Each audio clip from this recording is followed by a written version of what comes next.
over the government's plan to avoid defaulting on its loans. Is that the unemployment keeps rising, and it has to keep rising just because you have an excess supply of goods, which is... This is all borrowed money that our and that kids... debt is owned by banks in other countries.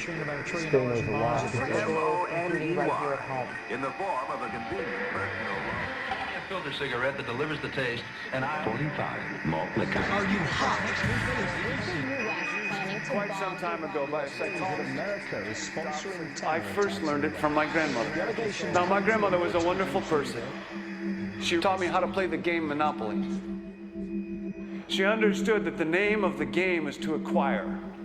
She would accumulate everything she could, and eventually she became the master of the board. And then she would always say the same thing to me. She'd look at me and she'd say, "One day, you'll learn to play the game."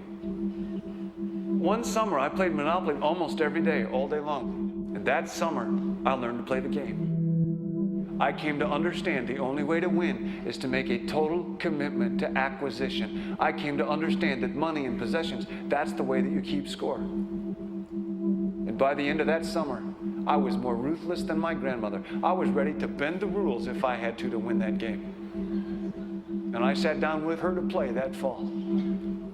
I took everything she had. I watched her give her last dollar and quit in utter defeat.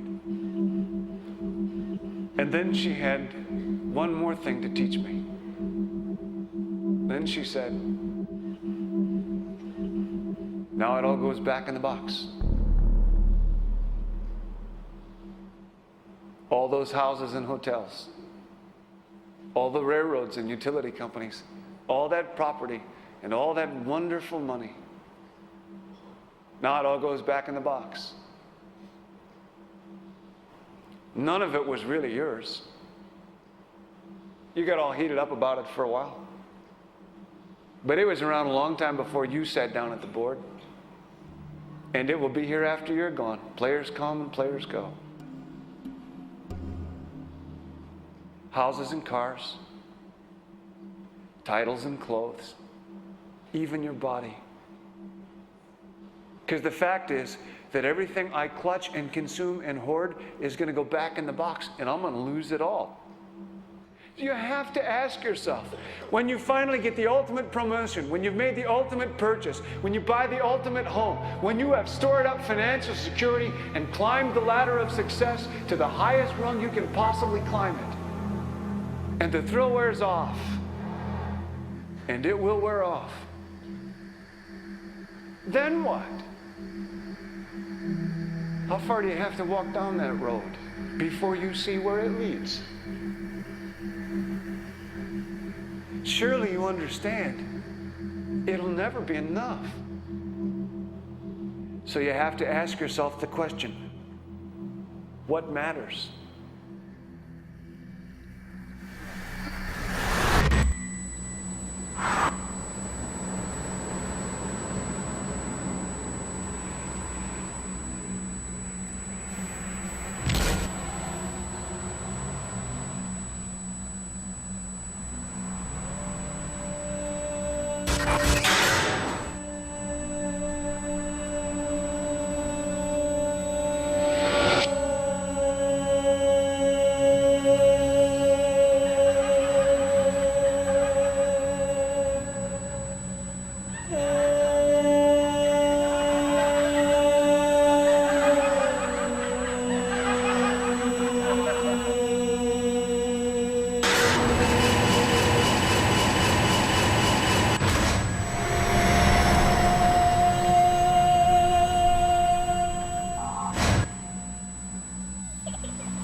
When I was a young man, growing up in New York City, I refused to pledge allegiance to the flag. Of course, I was sent to the principal's office, and he asked me, "Why don't you want to pledge allegiance? Everybody does." I said, "Everybody once believed the earth was flat, but that doesn't make it so." I explained that America owed everything it has to other cultures and other nations, and that I would rather pledge allegiance to the earth and everyone on it. Needless to say, it wasn't long before I left school entirely, and I set up a lab in my bedroom. There I began to learn about science and nature. I realized then that the universe is governed by laws, and that the human being, along with society itself, was not exempt from these laws. Then came the crash of 1929, which began what we now call the Great Depression. I found it difficult to understand why millions were out of work, homeless, starving, while all the factories were sitting there. The resources were unchanged. It was then that I realized that the rules of the economic game were inherently invalid. Shortly after came World War II, where various nations took turns systematically destroying each other. I later calculated that all the destruction and wasted resources spent on that war could have easily provided for every human need on the planet. Since that time, I have watched humanity set the stage for its own extinction. I have watched as the precious finite resources are perpetually wasted and destroyed in the name of profit and free markets. I have watched the social values of society be reduced into a base artificiality of materialism and mindless consumption. And I have watched as the monetary powers control the political structure of supposedly free societies. I'm 94 years old now, and I'm afraid my disposition is the same as it was 75 years ago. This shit's got to go.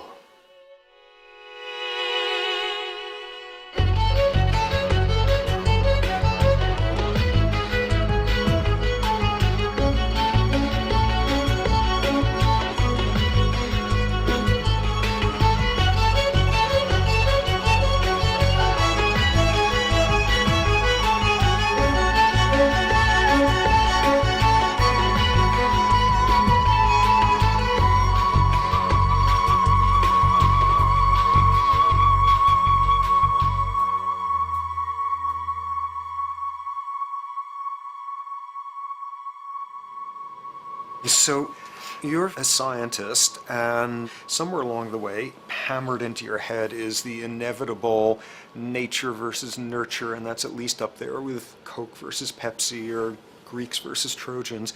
So nature versus nurture, this by now utterly oversimplifying view of where influences on how a cell deals with an energy crisis, up to what makes us who we are on the most individualistic levels of personality. And what you've got is this complete false dichotomy built around nature as deterministic. At the very bottom of all the causality of life is DNA and the code of codes and the Holy Grail, and everything is driven by it. And at the other end, a much more social science perspective, which is we are social organisms, and biology is for slime molds. Humans are free of biology, and obviously both views are nonsense. What you see instead is it is virtually impossible to understand how biology works outside the context of environment. One of the most crazy-making yet widespread and potentially dangerous notions is, oh, that behavior is genetic. Now, what does that mean? It means all sorts of subtle stuff if you sort of know modern biology, but for most people out there, what it winds up meaning is a deterministic view of life, one rooted in biology and genetics. Genes equal things that can't be changed. Genes equal things that are inevitable and that you might as well not waste resources trying to fix, might as well not put societal energies into trying to improve because it's inevitable, it's unchangeable. And that is sheer nonsense.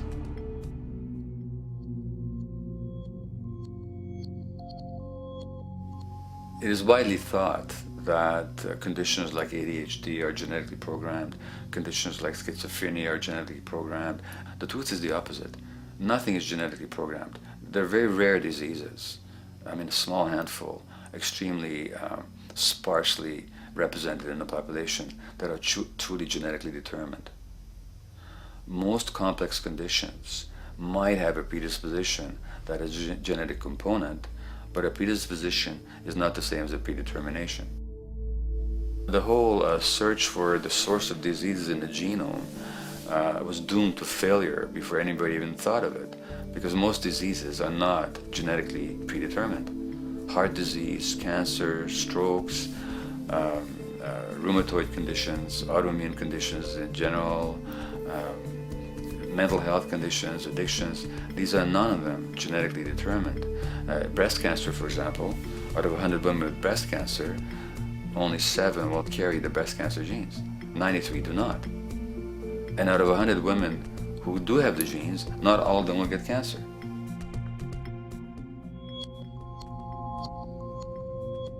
Genes are not just things that make us behave in a particular way regardless of our environment. Genes give us different ways of responding to our environment. And in fact, it looks as if some of the early childhood influences of a kind of child rearing affects gene expression, actually turning on and off different genes to put you on a different developmental track, which may suit the kind of world you've got to deal with. So, for example, a study done in Montreal with suicide victims looked at autopsies of the brains of these people. And it turned out that if a suicide victim, these are usually young adults, had been abused as children, the abuse actually caused a genetic change in the brain that was absent in the brains of people who had not been abused. That's an epigenetic effect. Epi means on top of, so that the epigenetic influence is what happens environmentally to either activate or deactivate certain genes. In New Zealand, there's a study that was done in a town called Dunedin, in which a few thousand individuals were studied from birth up to into their 20s. What they found was that they could identify a genetic mutation, an abnormal gene, which did have some relation to the predisposition to commit violence, but only if the individual had also been subjected to severe child abuse. In other words, a child with this abnormal gene would be no more likely to be violent than anybody else, and in fact they actually had a lower rate of violence than people with normal genes, as long as they weren't abused as children. Great additional example of the ways in which genes are not be-all, end-all. Fancy technique where you can take a specific gene out of a mouse, that mouse and its descendants will not have that gene, you have knocked out that gene. So there's this one gene that codes for a protein that has something to do with learning and memory, and this fabulous demonstration, knock out that gene and you have a mouse that doesn't learn as well. Ooh, a genetic basis for intelligence. What was much less appreciated in that landmark study that got picked up by the media left and right is take those genetically impaired mice and raise them in a much more enriched, stimulating environment than your normal mice in a lab cage, and they completely overcame that deficit. So when one says in a contemporary sense that, oh, this behavior is genetic, to the extent that that's even a valid sort of phrase to use. What you're saying is there is a genetic contribution to how this organism responds to environment. Genes may influence the readiness with which an organism will deal with a certain environmental challenge. That's not the version most people have in their minds. And not to be too soapboxing, but run with the old sort of version of it's genetic, and it's not that far from a history of eugenics and things of that sort. It's a widespread misconception, and it's a potentially fairly dangerous one. One reason that the sort of biological explanation for violence, one reason that hypothesis is potentially dangerous, it's not just misleading, it can really do harm, is because if you believe that, you could very easily say, well, there's nothing we can do to change the predisposition people have to becoming violent. All we can do if somebody becomes violent is punish them, lock them up or execute them. But we don't need to worry about changing the social environment or the social preconditions that may lead people to become violent, because that's irrelevant. The genetic argument allows us the luxury of ignoring past and present historical and social factors. And in the words of Louis Menand, he wrote in the New Yorker, very astutely, he said, "It's all in the genes, an explanation for the way things are that does not threaten the way things are. Why should someone feel unhappy or engage in antisocial behavior when that person is living in the freest and most prosperous nation on earth? It can't be the system. There must be a flaw in the wiring somewhere," which is a good way of putting it. So the genetic argument is simply a cop-out, which allows us to ignore the social and economic and political factors that in fact underlie many troublesome behaviors.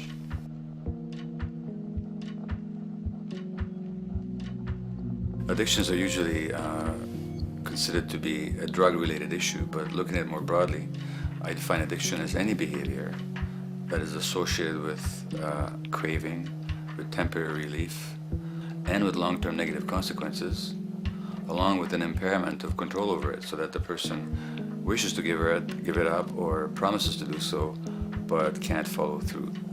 And when you understand that, then you can see that there are many more addictions than simply those related to drugs. So there's workaholism, there's addiction to shopping, to the internet, to video games. There's the addiction to power. People have power, but they want more and more and more. Nothing's ever enough for them. Acquisition, corporations that must own more and more. The addiction to oil, or at least to the wealth and to the products made accessible to us by oil. Look at the negative consequences on the environment. We're destroying the very earth that we inhabit for the sake of that addiction. Now, these addictions are far more devastating in their social consequences than the cocaine or heroin habits of my downtown East Side patients.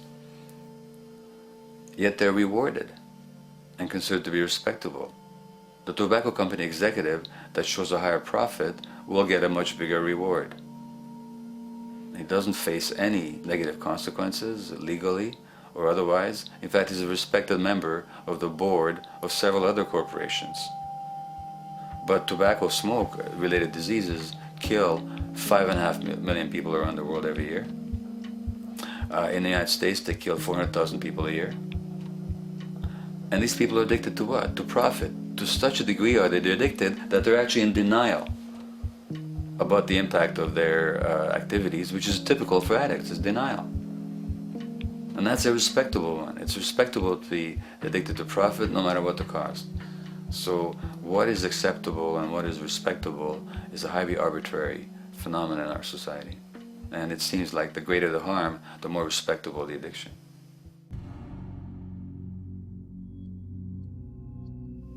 There's a general myth that drugs in themselves are addictive. In fact, the war on drugs is predicated on the idea that if you interdict the sources of drugs, you can deal with addiction that way. Now, if we understand addiction in a broader sense, we see that nothing in itself is addictive. No substance, no drug is by itself addictive, and no behavior is by itself addictive. Many people can go shopping without becoming shopaholics. Not everybody becomes a food addict. Not everyone who drinks a glass of wine becomes an alcoholic. So the real issue is what makes people susceptible, because it's the combination of a susceptible individual and the potentially addictive substance or behavior that actually then makes for full flowering of addiction.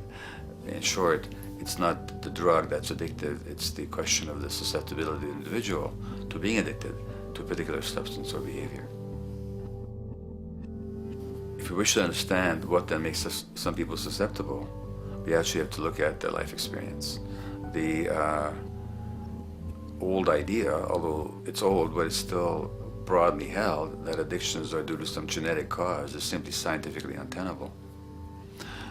What the case is actually is that certain life experiences make people susceptible. Life experiences that not only shape the person's personality and psychological needs, but also their very brains in certain ways. And that process begins in utero.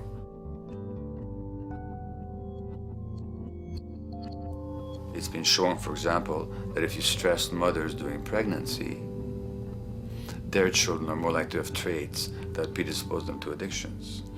And that's because development is shaped by the psychological and social environment. So the biology of human beings is very much affected by and programmed by their life experiences beginning in utero. Environment does not begin at birth. Environment begins as soon as you have an environment. As soon as you are a fetus, you are subject to whatever information is coming through mom's circulations, hormones, levels of nutrients. Great landmark example of this, something called the Dutch hunger winter. 1944, Nazis occupying Holland. For a bunch of reasons, they decide to take all the food and divert it to Germany. For 3 months, everybody there is starving. Tens of thousands of people starve to death. What the Dutch hunger winter effect is, if you were a second or third trimester fetus during the starvation, your body learned something very unique during that time. As it turns out, second, third trimester, something that your body is going about trying to learn about the environment is, well, how menacing of a place is it out there? How plentiful? How much nutrients am I getting by way of mom's circulation? Be a fetus who is starving during that time, and your body programs forever after to be really, really, really stingy with your sugar and fat, and what you do is you store every bit of it. Be a Dutch hunger winter fetus, and half a century later, everything else being equal, you are more likely to have high blood pressure, obesity, or metabolic syndrome. That is environment coming in a very unexpected place. You can stress animals in a laboratory when they're pregnant, and their offspring will be more likely to use cocaine and alcohol as adults. You can stress human mothers. For example, in a British study, women who are abused in pregnancy will have higher levels of the stress hormone cortisol in their placenta at birth, and their children are more likely to have conditions that predispose them to addictions by age 7 or 8. So in utero stress already prepares the ground for all kinds of mental health issues. Israeli study done prior on children born to mothers who were pregnant prior to the onset of the 1967 war. These women, of course, are very stressed, and their offspring have a higher incidence of schizophrenia than the average cohort. So there's plenty of evidence now that prenatal effects have a huge impact on the developing human being.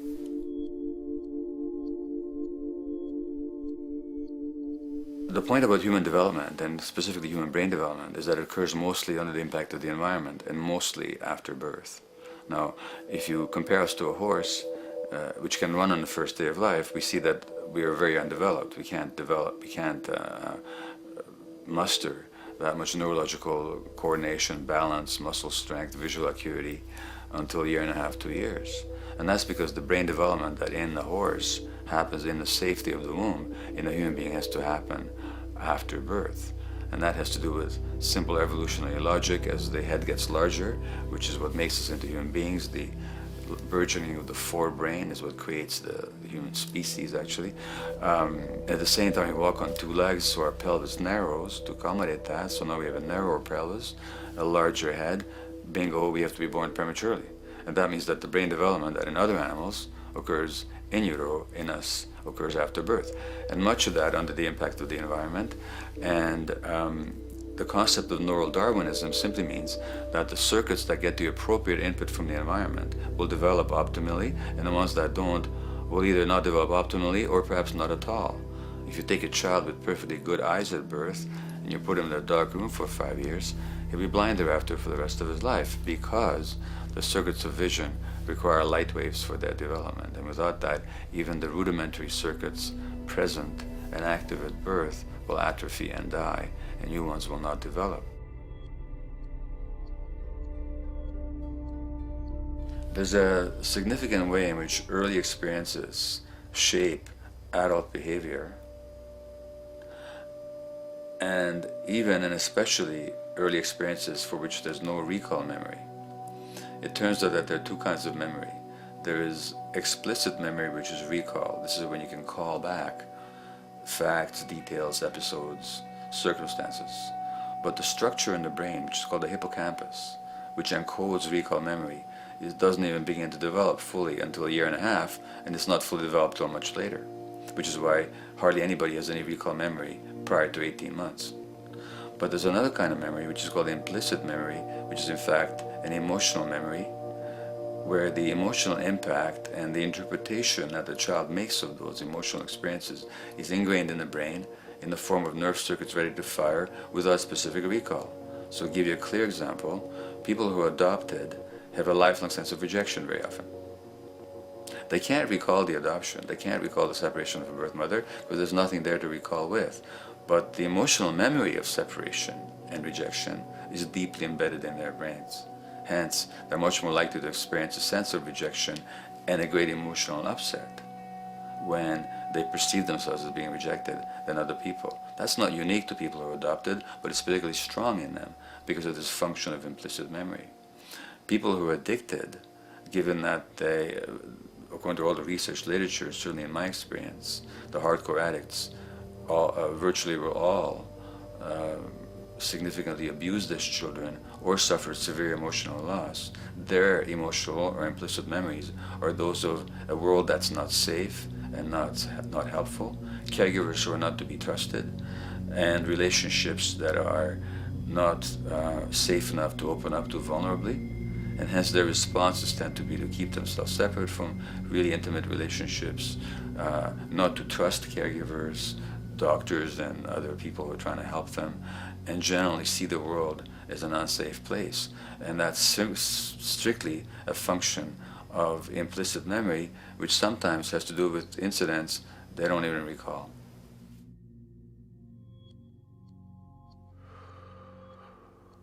Infants who are born premature are often in incubators and various types of gadgetry and machinery for weeks and perhaps months. It's now known that if these children are touched and stroked on the back for just 10 minutes a day, that promotes their brain development. So human touch is essential for development. And in fact, infants who are never picked up will actually die. That's how much of a fundamental need being held is to human beings. In our society, there's an unfortunate tendency to tell parents not to pick up their kids, not to hold them, not to pick up babies who are crying for fear of spoiling them, or to encourage them to sleep through the night. You don't pick them up, which is just the opposite of what the child needs. And these children might go back to sleep because they give up and their brains just shut down as a way of defending against the vulnerability of being abandoned really by their parents. But their implicit memories will be that of a world that doesn't give a damn. A lot of these differences are structured very early in life. In a way, if you like, the parental experience of adversity, how tough life is or how easy it is passed on to children, whether through maternal depression or parents being bad-tempered with their kids because they've had a hard day or just being too tired at the end of the day. And these have very powerful effects, programming children's development, which we know a lot about now. But that early sensitivity isn't just an evolutionary mistake. It exists again in many different species. Even seedlings, there's an early adaptive process to the kind of environment they're growing up in. But for humans, the adaptation is to the quality of social relations. And so early life how nurturing or how much conflict, how much attention you get, is a taster of the kind of world you may be growing up in. Are you growing up in a world where you have to fight for what you can get, watch your back, fend for yourself, learn not to trust others?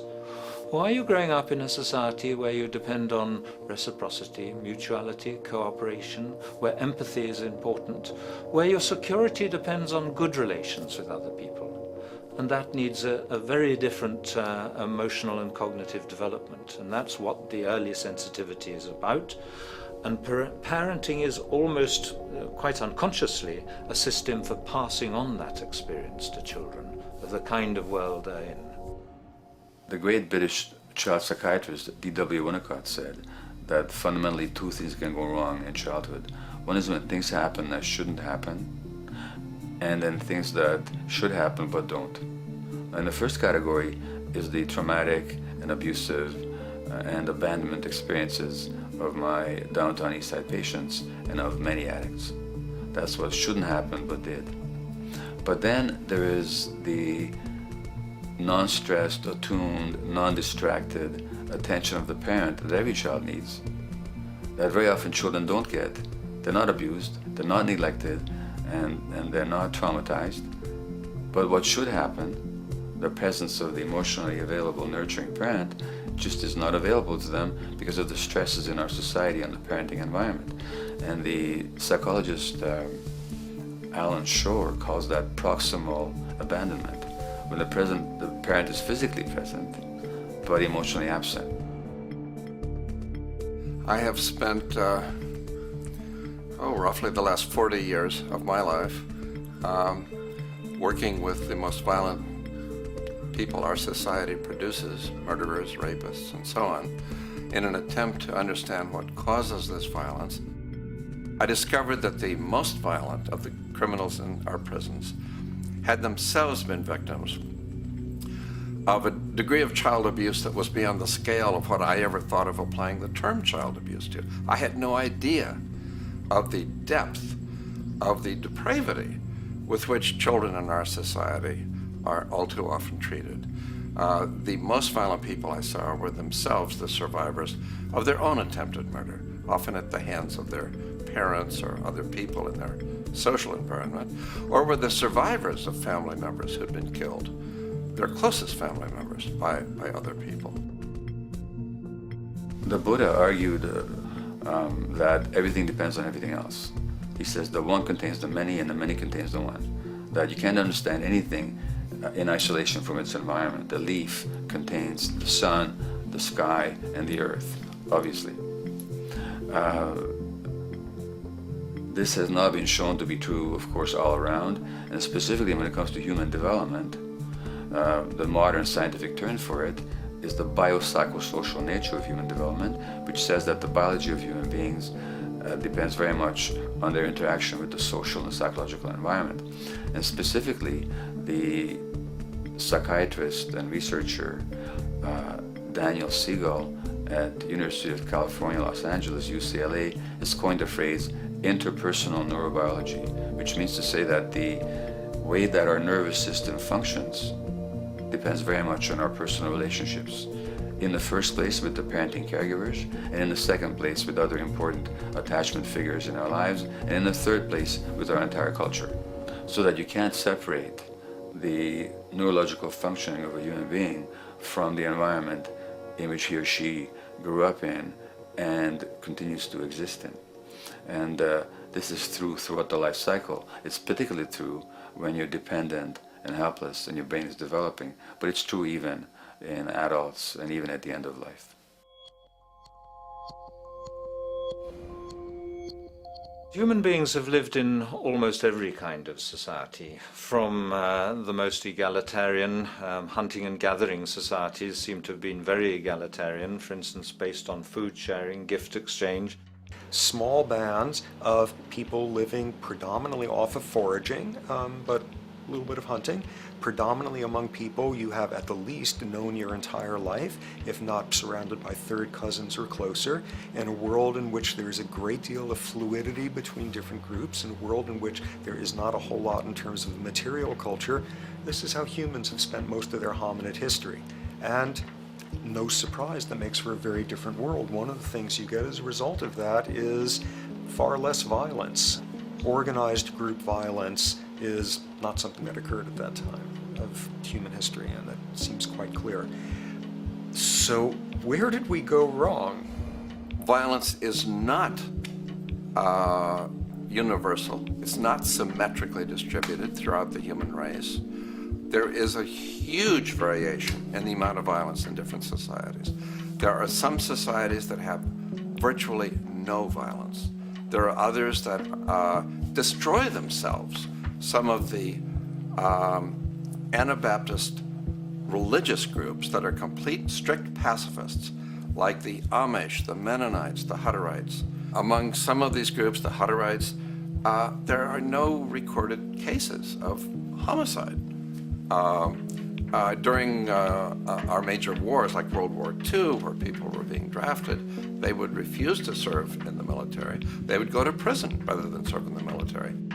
In the kibbutzim in Israel, the level of violence is so low that the criminal courts there will often send violent offenders, people who've committed crimes, to live on the kibbutzim in order to learn how to live a nonviolent life, because that's the way people live there. So we are amply shaped by society. Our societies in the broader sense, including our theological, our metaphysical, our linguistic influences, etc., our societies help shape us as to whether or not we think life is basically about sin or about beauty, whether the afterlife will carry a price for how we live our lives or if it's irrelevant. In a broad sort of way, different large societies could be termed as individualistic or collectivist, and you get very different people and different mindsets, and I suspect different brains coming along with that. We in America are in one of the most individualistic of societies, and capitalism being a system that allows you to go higher and higher up a potential pyramid, and the deal is it comes with fewer and fewer safety nets. By definition, the more stratified a society is, the fewer people you have as peers, the fewer people with whom you have symmetrical, reciprocal relationships, and instead all you have are differing spots and endless hierarchies.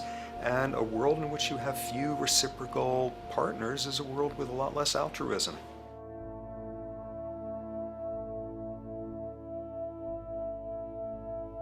Alright, so this brings us to a total impossible juncture, which is to try to make sense in perspective of science as to what the nature is of human nature.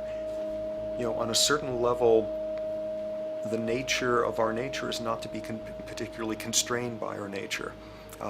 We come up with more social variability than any species out there, more systems of belief, of styles of family structures, of ways of raising children. The capacity for variety that we have is extraordinary. In a society which is predicated on competition and really very often the ruthless exploitation of one human being by another, the profiteering of other people's problems, and very often the creation of problems for the purpose of profiteering, the ruling ideology will very often justify that behavior by appeals to some fundamental and unalterable human nature. So the myth in our society is that people are competitive by nature, and that they're individualistic, and that they're selfish. The real reality is quite the opposite. We have certain human needs. The only way that you can talk about human nature concretely is by recognizing that there's certain human needs. We have a human need for companionship and for close contact, to be loved, to be attached to be accepted, to be seen, to be received for who we are. If those needs are met, we develop into people who are compassionate and cooperative and who have empathy for other people. So the opposite that we often see in our society is in fact the distortion of human nature, precisely because so few people have their needs met. So yes, you can talk about a human nature, but only in the sense of basic human needs that are instinctively evoked, or I should say certain human needs that lead to certain traits if they are met, and a different set of traits if they're denied. So, When we recognize the fact that the human organism, which has a great deal of adaptive flexibility, allowing us to survive in many different conditions, is also rigidly programmed for certain environmental requirements or human needs, a social imperative begins to emerge. Just as our bodies require physical nutrients, the human brain demands positive forms of environmental stimulus at all stages of development, while also needing to be protected from other negative forms of stimulus. And if things that should happen do not, or if things that shouldn't happen do, it is now apparent that the door can be opened for not only a cascade of mental and physical diseases, but many detrimental human behaviors as well. So as we turn our perspective now outward and take account for the state of affairs today, we must ask the question, is the condition we have created in the modern world actually supporting our health? Is the bedrock of our socioeconomic system acting as a positive force for human and social development and progress? Or is the foundational gravitation of our society actually going against the core evolutionary requirements needed to create and maintain our personal and social well-being?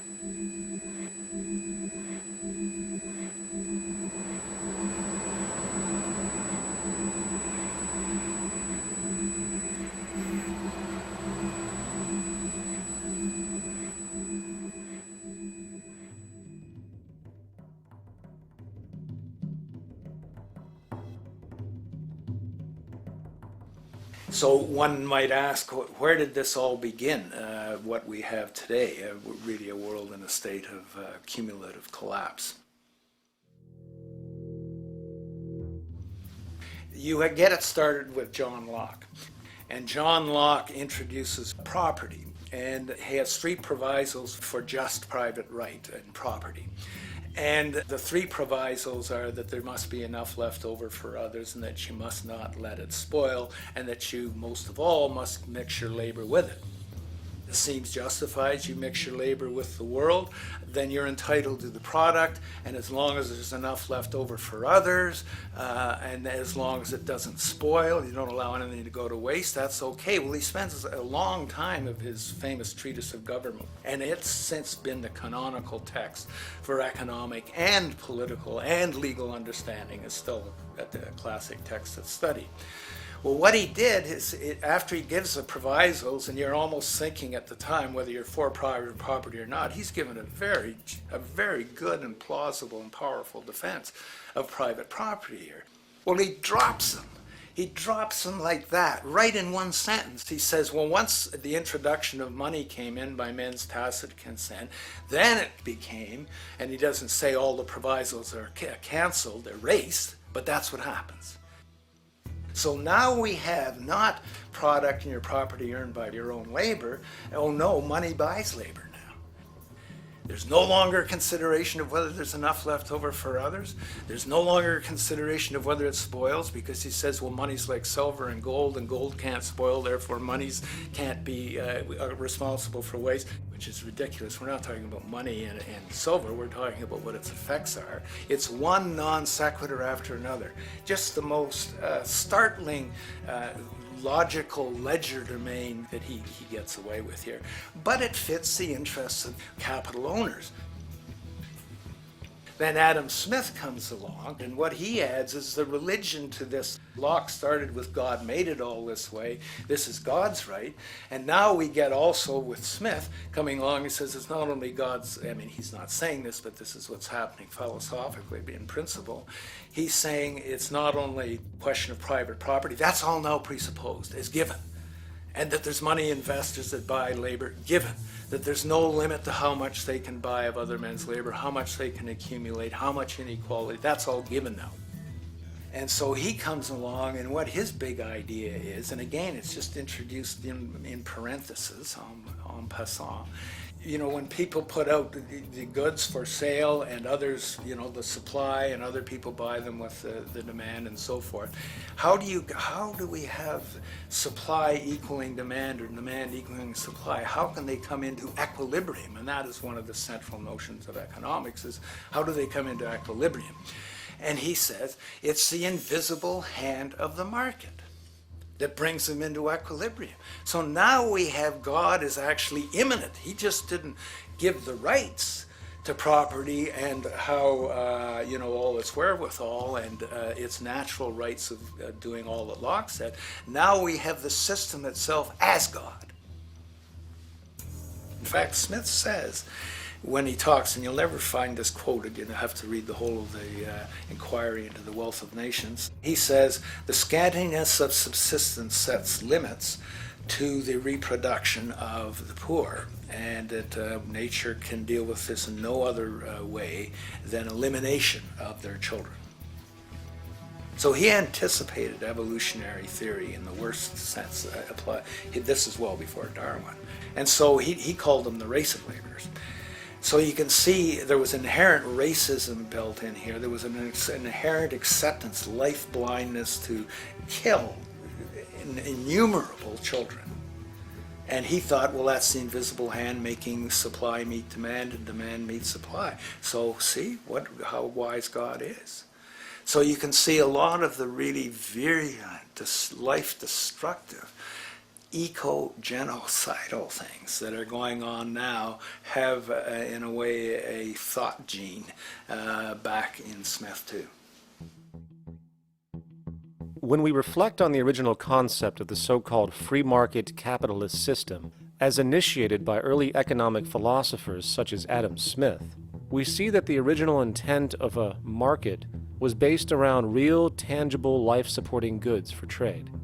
Adam Smith never fathomed that the most profitable economic sector on the planet would eventually be in the arena of financial trading, or so-called investment, where money itself is simply gained by the movement of other money in an arbitrary game which holds zero productive merit to society. Yet, regardless of Smith's intent, the door for such seemingly anomalous advents was left wide open by one fundamental tenet of this theory. Money is treated as a commodity in and of itself. Today, in every economy of the world, regardless of the social system they claim, money is pursued for the sake of money and nothing else.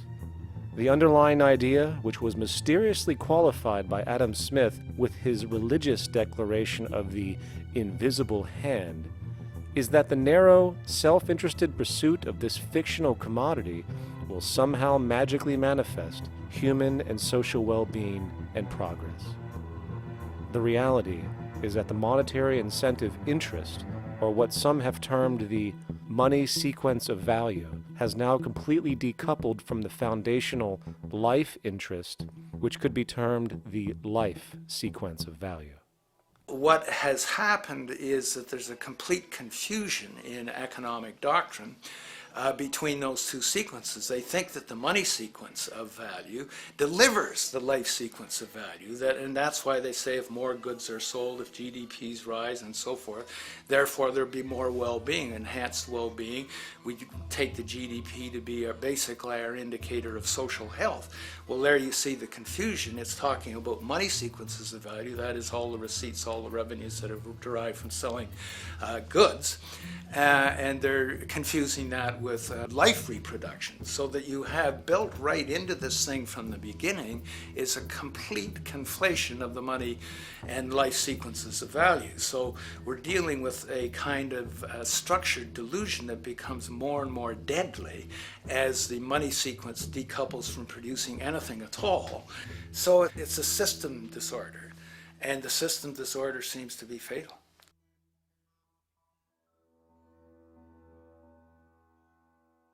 In society today, you seldom hear anyone speak of the progress of their country or society in terms of their physical well-being, state of happiness, trust, or social stability.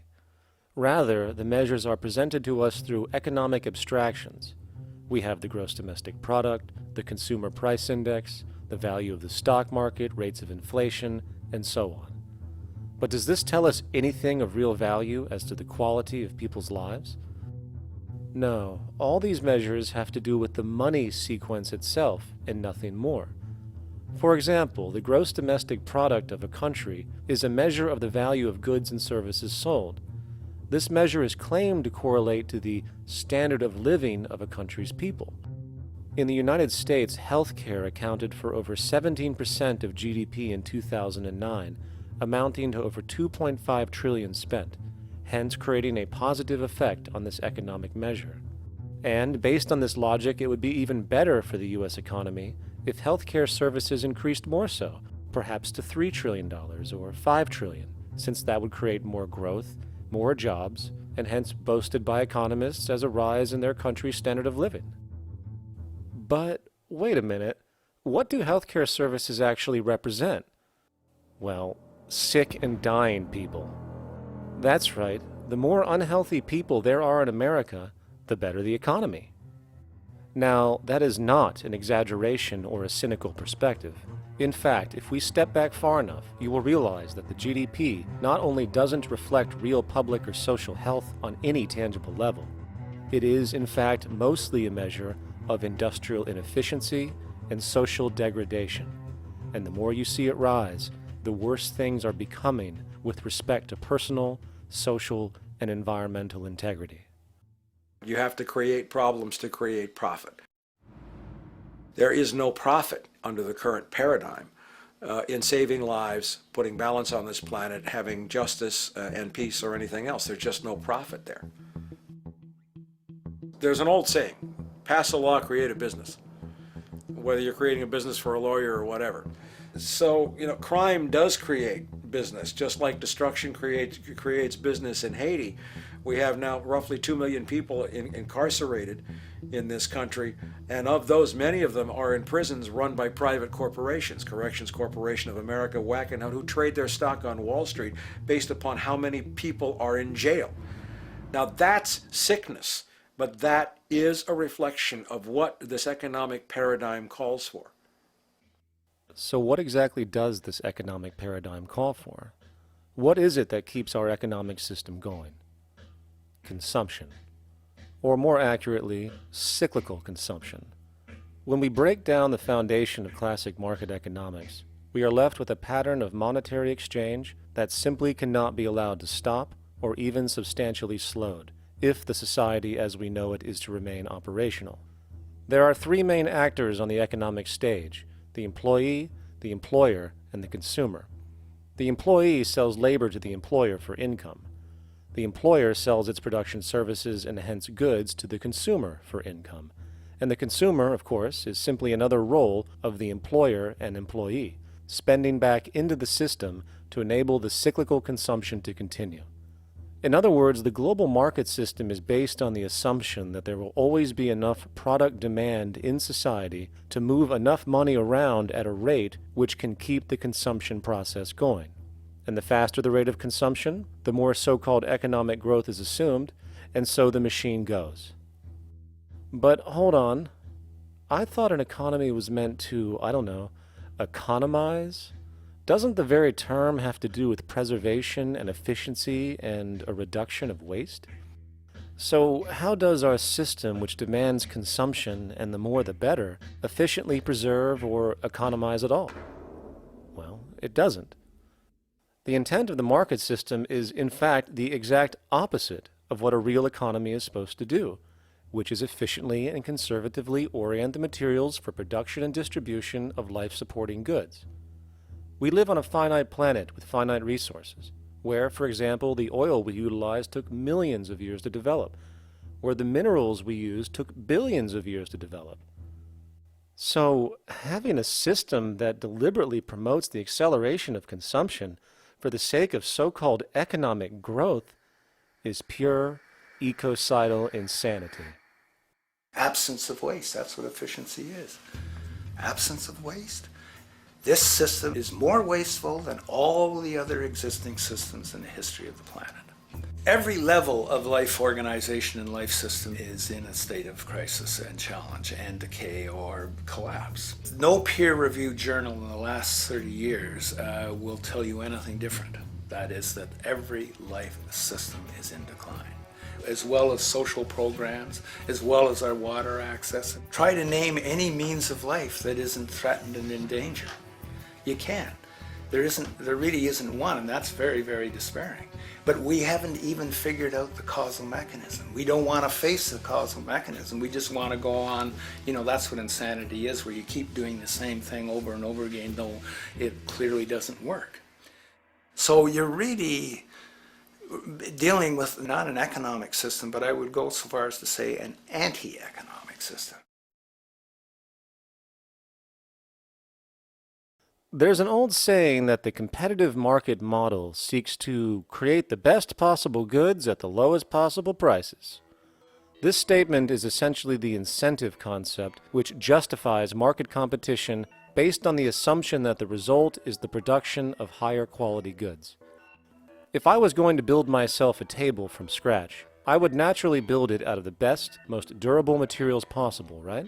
With the intent for it to last as long as possible. Why would I want to make something poor, knowing I would have to eventually do it again and expend more materials and more energy? Well, as rational as that may seem in the physical world, when it comes to the market world, it is not only explicitly irrational, it is not even an option. It is technically impossible to produce the best of anything if a company is to maintain a competitive edge and hence remain affordable to the consumer. Literally everything created and set for sale in the global economy is immediately inferior the moment it is produced, for it is a mathematical impossibility to make the most scientifically advanced, efficient, and strategically sustainable products. This is due to the fact that the market system requires that cost efficiency, or the need to reduce expenses, exist at every stage of production, from the cost of labor to the cost of materials and packaging, and so on. This competitive strategy, of course, is to make sure the public buys their goods rather than from a competing producer, which is doing the exact same thing to also make their goods both competitive and affordable. This immutably wasteful consequence of the system could be termed intrinsic obsolescence. However, this is only one part of a larger problem. A fundamental governing principle of market economics, one that you will not find in any textbook, by the way, is the following. Nothing produced can be allowed to maintain a lifespan longer than what can be endured in order to continue cyclical consumption. In other words, it is critical that stuff break down, fail, and expire within a certain amount of time. This is termed planned obsolescence. Planned obsolescence is the backbone of the underlying market strategy of every goods-producing corporation in existence. While very few, of course, would admit to such a strategy outright, what they do is mask it within the intrinsic obsolescence phenomenon just discussed, while often ignoring or even suppressing new advents in technology which might create a more sustainable, durable good. So, if it wasn't wasteful enough that the system inherently cannot allow the most durable and efficient goods to be produced, planned obsolescence deliberately recognizes that the longer any good is in operation, the worse it is for sustaining cyclical consumption and hence the market system itself. In other words, product sustainability is actually inverse to economic growth, and hence there is a direct, reinforced incentive to make sure lifespans are short of any given good produced. And in fact, the system cannot operate any other way. One glance at the sea of landfills now spreading across the world show the obsolescence reality. There are now billions of cheaply made cell phones, computers, and other technology, each full of precious, difficult-to-mine materials such as gold, coltan, copper, now rotting in vast piles, usually due to the mere malfunction or obsolescence of small parts, which, in a conservative society, could likely be fixed or updated, and the life of the good extended. Unfortunately, as efficient as that may seem in our physical reality, living on a finite planet with finite resources, it is explicitly inefficient with respect to the market. To put it into a phrase, efficiency, sustainability, and preservation are the enemies of our economic system. Likewise, just as physical goods need to be constantly produced and reproduced, regardless of their environmental impact, the service industry operates with an equal rationale. The fact is, there is no monetary benefit to resolving any problems which are currently being serviced. At the end of the day, the last thing the medical establishment really wants is the curing of diseases such as cancer, which would eliminate countless jobs and trillions in revenue. And since we're on the subject, crime and terrorism in this system are good. Well, at least economically, for it is employing police, generating high-value commodities for security, not to mention the value of prisons that are privately owned for profit. And how about war? The war industry in America is a huge driver of GDP, one of the most profitable industries, producing weapons of death and destruction. The favorite game of this industry is to blow things up and then go and rebuild them for profit. We saw this with the windfall billion-dollar contracts made from the Iraq War. The bottom line is that socially negative attributes of society have become positively rewarded ventures for industry, and any interest in problem resolution or environmental sustainability and conservation is intrinsically counter to economic sustainability. And this is why, every time you see the GDP rise in any country, you are witnessing an increase in necessity, whether real or contrived. And by definition, a necessity is rooted in inefficiency. Hence, increased necessity means increased inefficiency. The American dream is based on rampant consumerism. It is based upon the fact that mainstream media, and especially commercial advertising, all corporations who need this infinite growth, have convinced us or brainwashed most people in America, and hence the world, that we have to have X number of material possessions and the possibility of gaining infinitely more material possessions in order to be happy. That's just not true. So why do people continue to buy in this way, which is ultimately eco-genocidal in its systemic effects cumulatively? And it just is classical operant conditioning. You simply put inputs of conditioning into the organism, and you have outputs of desired behaviors or goals or objectives. And it has all the resources of technology. And they boast about how they get into the minds of infants. What they hear is already making them conditioned to the brand. Then you see, well, that's how people have been such fools. In a way, they've been taught to be fools. It's a value system disorder. You know, if there is any testament to the plasticity of the human mind, if there is any proof to how malleable human thought is and how easily conditioned and guided people can become based on the nature of their environmental stimulus and what it reinforces, the world of commercial advertising is the proof. You have to stand in awe at the level of brainwashing where these programmed robots known as consumers wander the landscape only to walk into a store and spend, say, $4,000 on a handbag that likely costs $10 to make in a sweatshop overseas, only for the brand status it supposedly represents in the culture. Or perhaps the ancient communal traditions which increase trust and cohesiveness in society, which have now been hijacked by acquisitive, materialistic values, where now annually we exchange useless crap a few times a year. And we might wonder why so many today have a compulsion to shopping and acquisition, when it is clear that they have been conditioned from childhood to expect material goods as a sign of their status with friends and family.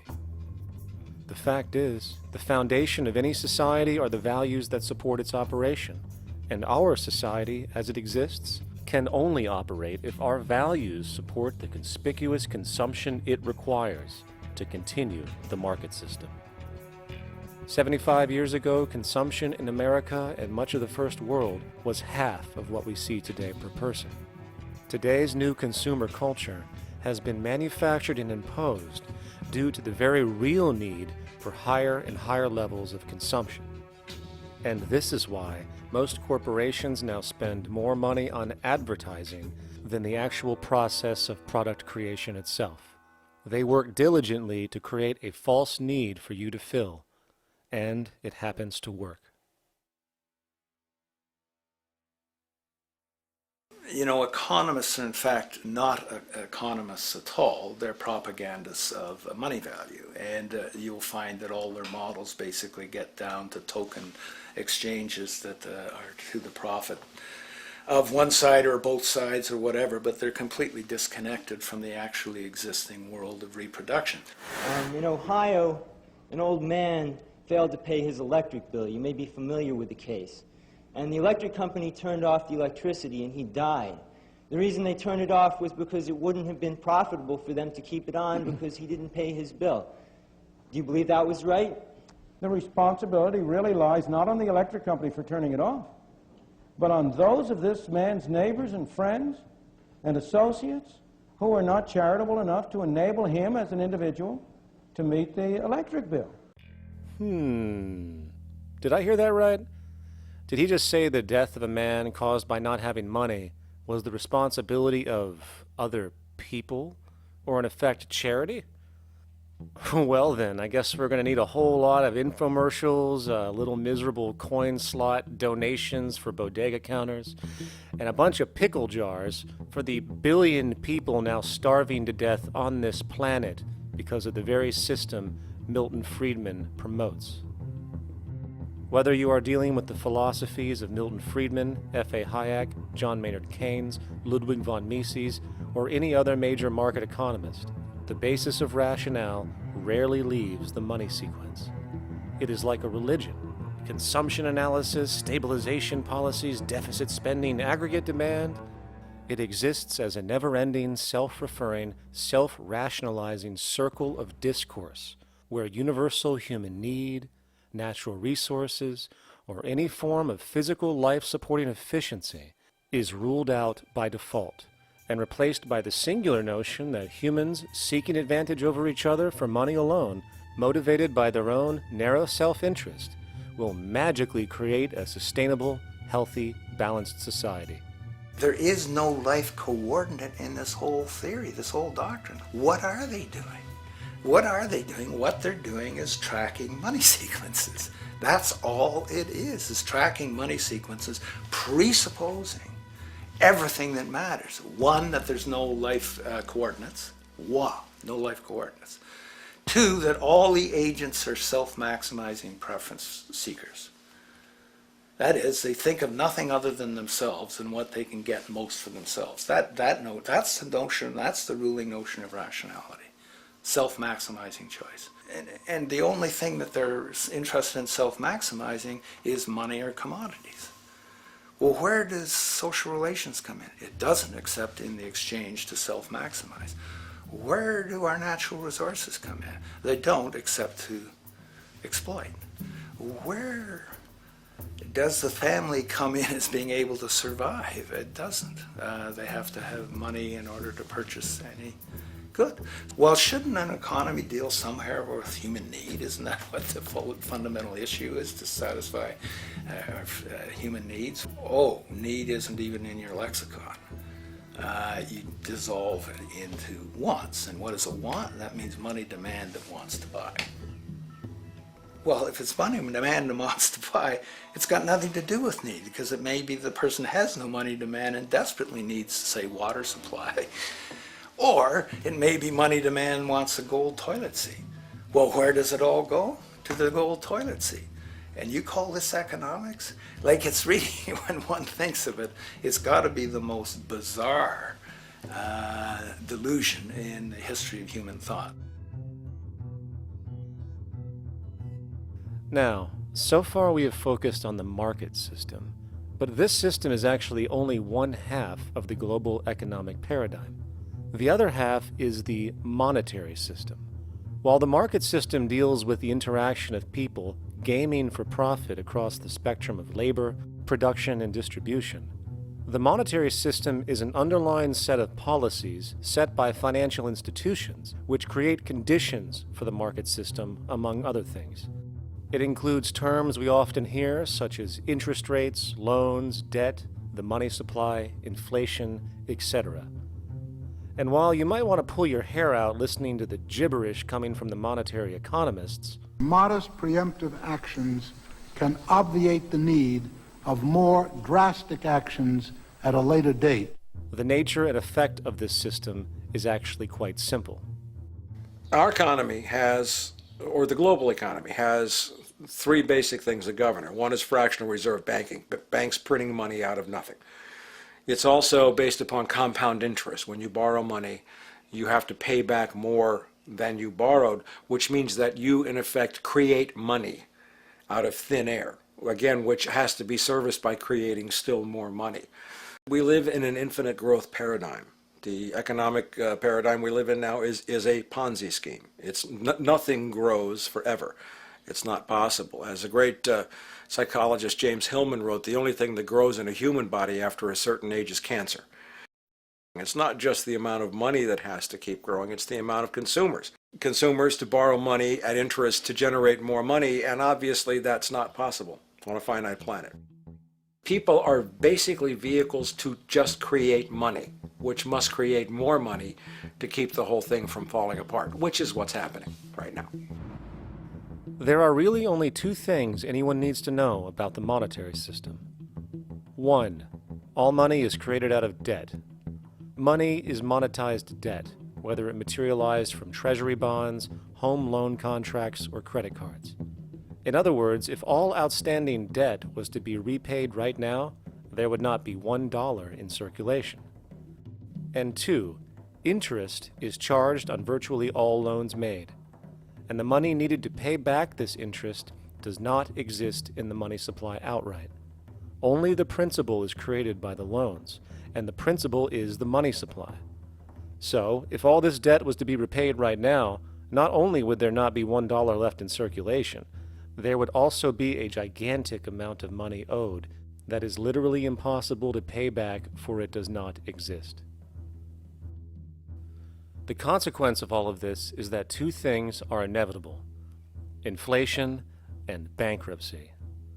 As far as inflation, this can be seen as an historical trend in virtually every country today, and easily tied to its cause, which is the perpetual increase of the money supply, which is required to cover the interest charges and keep the system going. As far as bankruptcy, it comes in the form of debt collapse. This collapse will inevitably occur with a person, a business, or a country, and typically happens when the interest payments are no longer possible to make. But there is a bright side to all of this. Well, at least in terms of the market system, because debt creates pressure. Debt creates wage slaves. A person in debt is much more likely to take a low wage than a person who isn't, hence becoming a cheap commodity. So it's great for the corporations to have a pool of people that have no financial mobility. But hey, that same train of thought also goes for entire countries. The World Bank and the International Monetary Fund, which mostly serve as proxies for transnational corporate interests, give gigantic loans to troubled countries at very high interest rates, and then, once the countries are deeply in the hole and can't pay, austerity measures are applied, the corporations swoop in, set up sweatshops, and take their natural resources. Now that's market efficiency. But wait, there's more. You see, there's this unique hybrid of the monetary and market system called the stock market, which rather than, actually produce anything real, they just buy and sell money itself. And when it comes to debt, you know what they do? That's right, they trade it.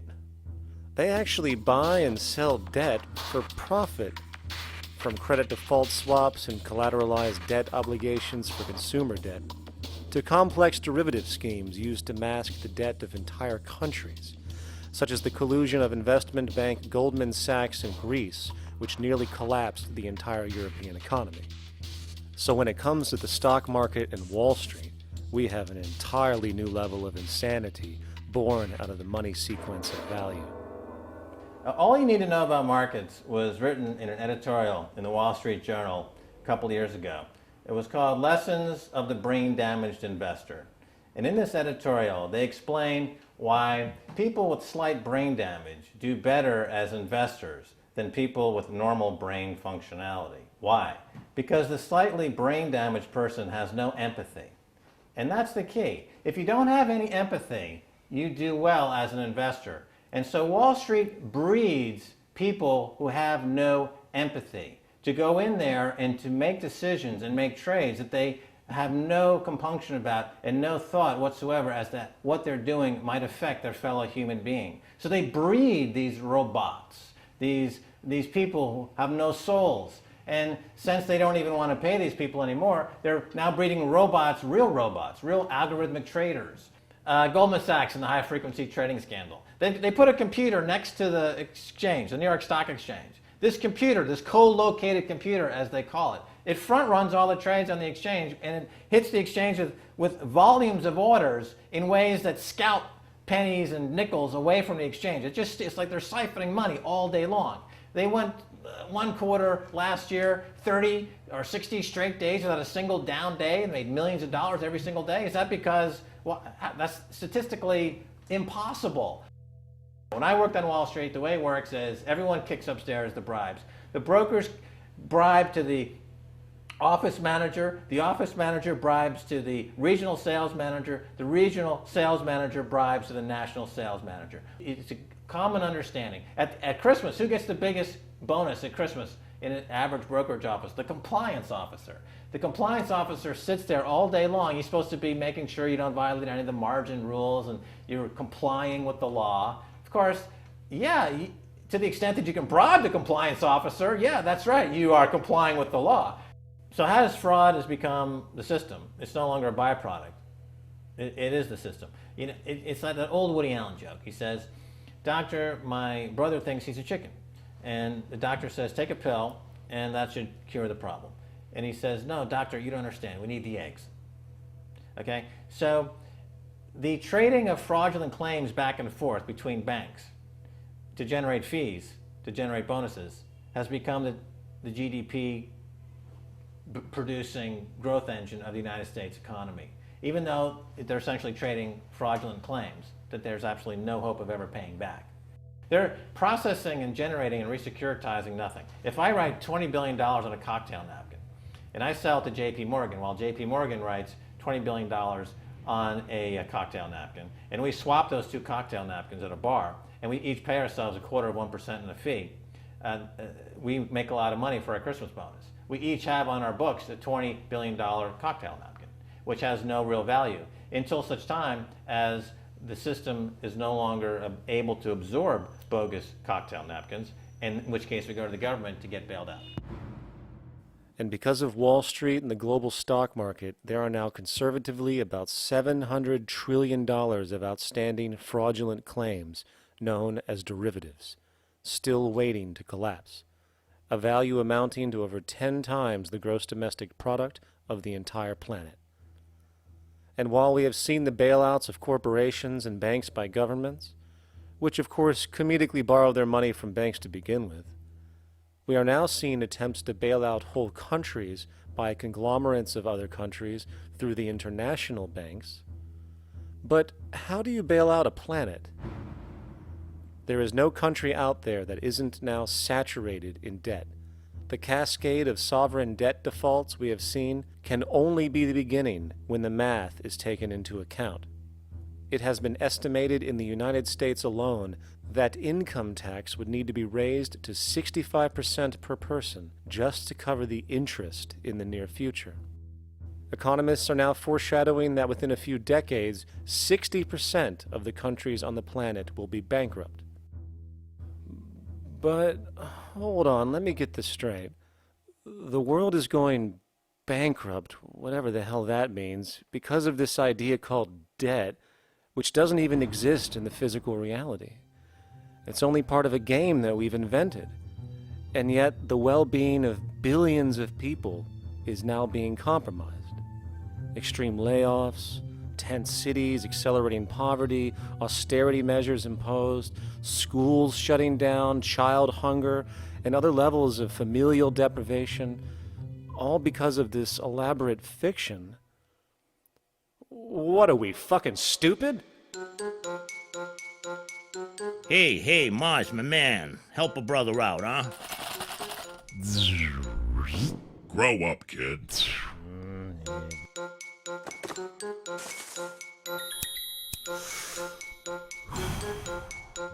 Saturn, what's up, man? You remember that smoking nebula I hooked you up with a while back?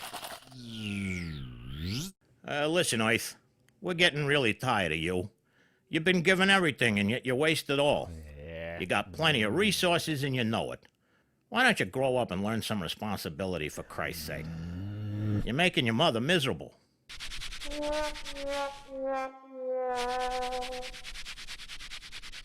You're on your own, pal. Yeah, whatever.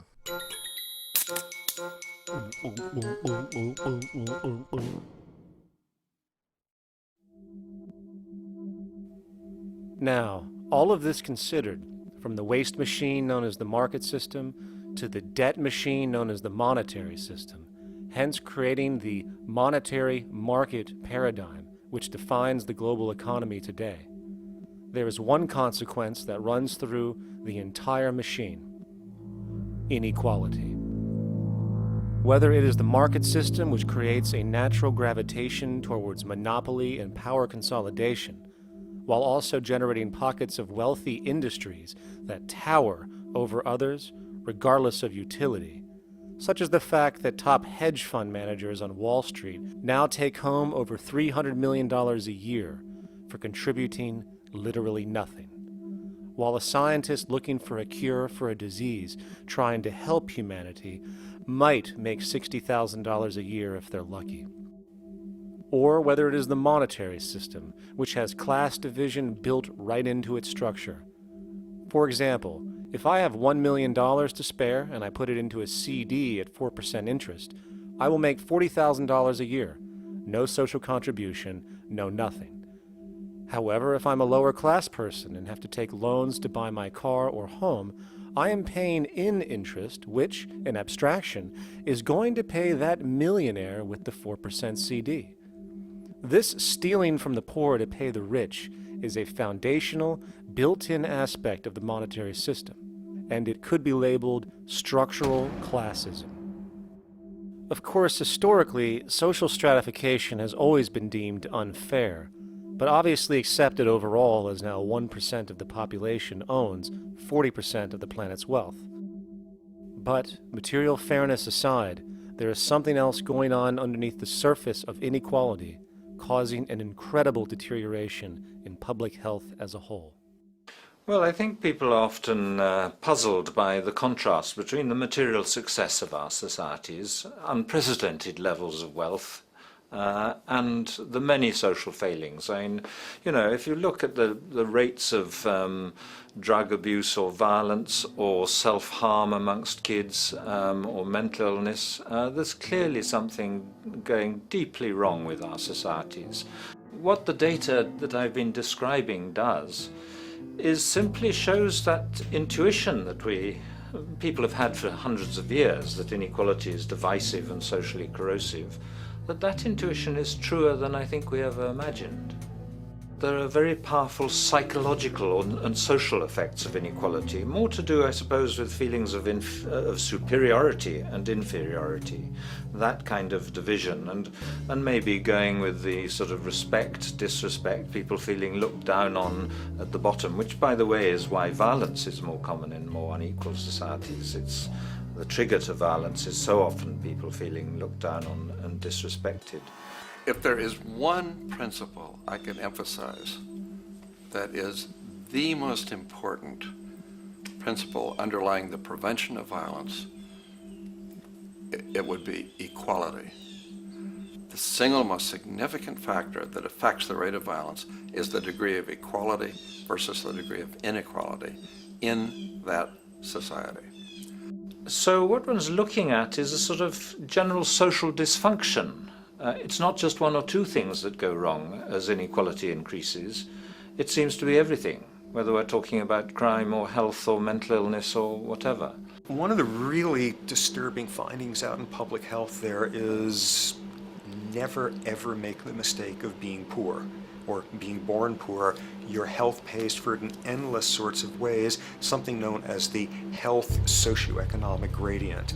As you move down from the highest strata in society in terms of socioeconomic status, every step down, health gets worse for umpteen different diseases. life expectancy gets worse, infant mortality rate, everything you could look at. So a huge issue has been, why is it that this gradient exists? Totally simple, obvious answer, which is if you are chronically sick, you're not going to be very productive, so health causes drive socioeconomic differences. Not that in the slightest. On the very simple level that you could look at socioeconomic status of a 10-year-old, and that's going to predict something about their health decades later. So that's the direction of causality. Next one, what's it about? Oh, it's perfectly obvious. Poor people can't afford to go to the doctor. It's healthcare access. It's got nothing to do with that, because you see these same gradients in countries with universal healthcare, socialized medicine. Okay, next simple explanation. Oh, on the average, the poorer you are, the more likely you are to smoke, to drink, to all sorts of lifestyle risk factor stuff. Yeah, those contribute, but careful studies have shown that explains maybe about a third of the variability. So what's left? And what's left is having a ton to do with the stress of poverty. So the poorer you are, starting off being, the person who's $1 income behind Bill Gates, the poorer you are in this country, on the average, the worse your health is. This tells us something really important. The health connection with poverty, it's not about being poor, it's about feeling poor. Increasingly, we recognize that chronic stress has an important influence on health, but the most important sources of stress are the quality of social relations. And if there is anything that lowers the quality of social relations, it is the socioeconomic stratification of society. What science has now shown is that regardless of material wealth, the stress of simply living in a stratified society leads to a vast spectrum of public health problems. And the greater the inequality, the worse they become. Life expectancy, longer in more equal countries. Drug abuse, less in more equal countries. Mental illness, less in more equal countries. Social capital, meaning the ability of people to trust each other, naturally greater in more equal countries. Educational scores, higher in more equal countries. Homicide rates, less in more equal countries. Crime and rates of imprisonment, less in more equal countries.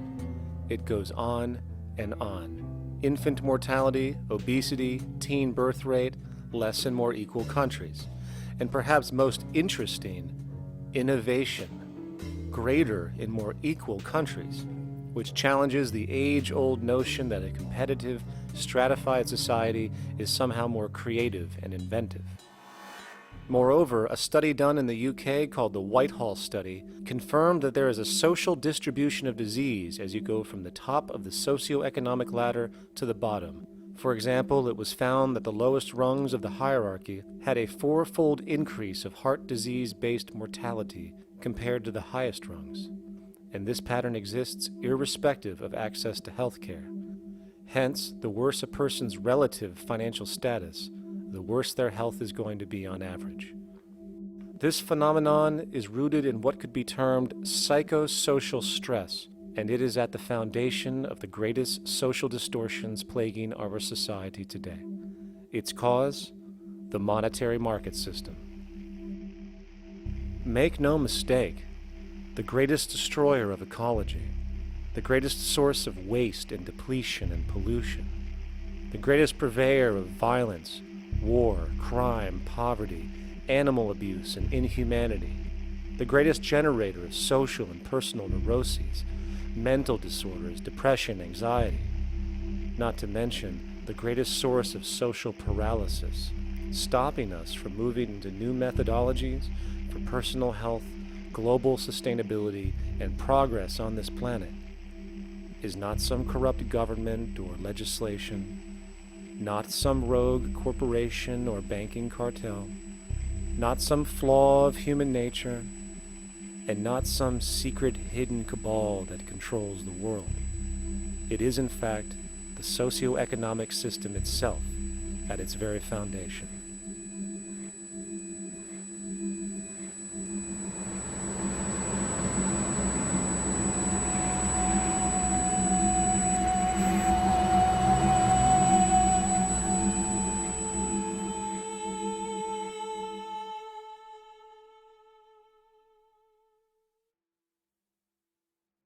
Let's imagine for a moment we had the option to redesign human civilization from the ground up.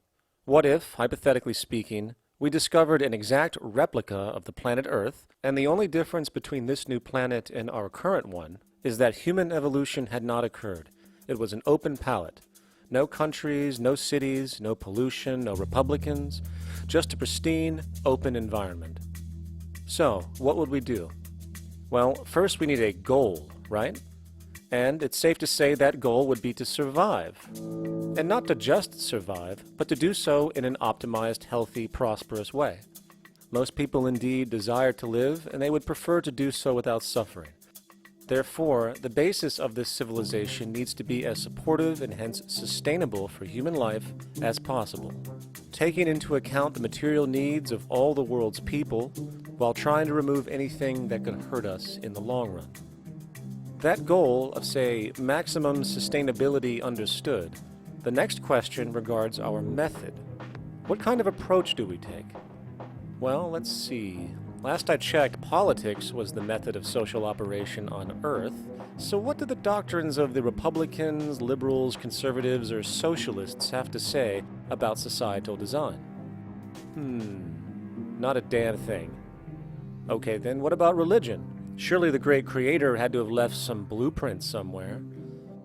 No, nothing I can find. Okay then, so what's left? It appears something called science. Science is unique in that its methods demand not only that the ideas proposed be tested and replicated, but everything science comes up with is also inherently falsifiable. In other words, unlike religion and politics, science has no ego, and everything it suggests accepts the possibility of being proven wrong eventually. It holds on to nothing and evolves constantly. Well, that sounds natural enough to me. So then, based on the current state of scientific knowledge in the early 21st century, along with our goal of maximum sustainability for the human population, how do we begin the actual process of construction? Well, the first question to ask, what do we need to survive? The answer, of course, are planetary resources. Whether it is the water we drink, the energy we use, the raw materials we utilize to create tools and shelter, the planet hosts an inventory of resources, many of which are demanded for our survival. So, given that reality, it then becomes critical to figure out what we have and where it is. This means we need to conduct a survey. We simply locate and identify every physical resource on the planet we can, along with the amount available at each location, from the deposits of copper, to the most potent locations for wind farms to produce energy, to the natural freshwater springs, to an assessment of the amount of fish in the ocean, to the most prime arable land for food cultivation, etc. But, since we humans are going to be consuming these resources over time, we then realize that not only do we need to locate and identify, we also need to track. We need to make sure we don't run out of any of this stuff. That would be bad. And this means not only tracking our rates of use, but the rates of earthly regeneration as well, such as how long it takes for, say, a tree to grow or a spring to replenish. This is called dynamic equilibrium. In other words, if we use up trees faster than they can be grown back, we have a serious problem, for it is unsustainable. So then, how do we track this inventory, especially when we recognize that all of this stuff is scattered everywhere? We have large mineral mines in what we call Africa, energy concentrations in the Middle East, huge tidal power possibilities on the Atlantic coast of North America, the largest supply of fresh water in Brazil, etc. Well, once again, good old science has a suggestion. It's called systems theory. Systems theory recognizes that the fabric of the natural world, from human biology to the earthly biosphere to the gravitational pull of the solar system itself, is one huge synergistically connected system, fully interlinked. Just as human cells connect to form our organs, and the organs connect to form our bodies, and since our bodies cannot live without the earthly resources of food, air, and water, we are intrinsically connected to the earth, and so on. So, as nature suggests, we take all of this inventory and tracking data and create a system to manage it. a global resource management system, in fact, to account for every relevant resource on the planet. There is simply no logical alternative if our goal as a species is survival in the long run. We have to keep track as a whole. That understood, we can now consider production. How do we use all this stuff? What will our process of production be, and what do we need to consider to make sure it is as optimized as possible to maximize our sustainability? Well, the first thing that jumps right out at us is the fact that we need to constantly try and preserve. The planet's resources are essentially finite, so it is important that we be strategic. Strategic preservation is key. The second thing we recognize is that some resources are really not as good as others in their performance. In fact, some of this stuff, when put into use, has a terrible effect on the environment, which invariably hinders our own health. For example, oil and fossil fuels, no matter how you cut it, release some pretty destructive agents into the environment. Therefore, it is critical we do our best to use such things only when we really have to, if at all. Fortunately for us, we see a ton of solar, wind, tidal, wave, heat differential, and geothermal possibilities for energy production, so we can strategize objectively about what we use and where to avoid what could be called negative retroactions, or anything that results from production or use that damages the environment and hence ourselves. We will call this strategic safety to couple in with our strategic preservation. But production strategies do not stop there. We are going to need an efficiency strategy for the actual mechanics of production itself. And what we find is that there are roughly 3 specific protocols we must adhere to. 1. Every good we produce must be designed to last as long as possible. Naturally, the more things break down, the more resources we are going to need to replace them, and the more waste produced. 2. When things do break down or are no longer usable for whatever reason, it is critical that we harvest or recycle as much as we possibly can. So the production design must take this into account directly at the very earliest stages. 3. Quickly evolving technologies, such as electronics, which are subject to the fastest rates of technological obsolescence, would need to be designed to foreshadow and accommodate physical updates.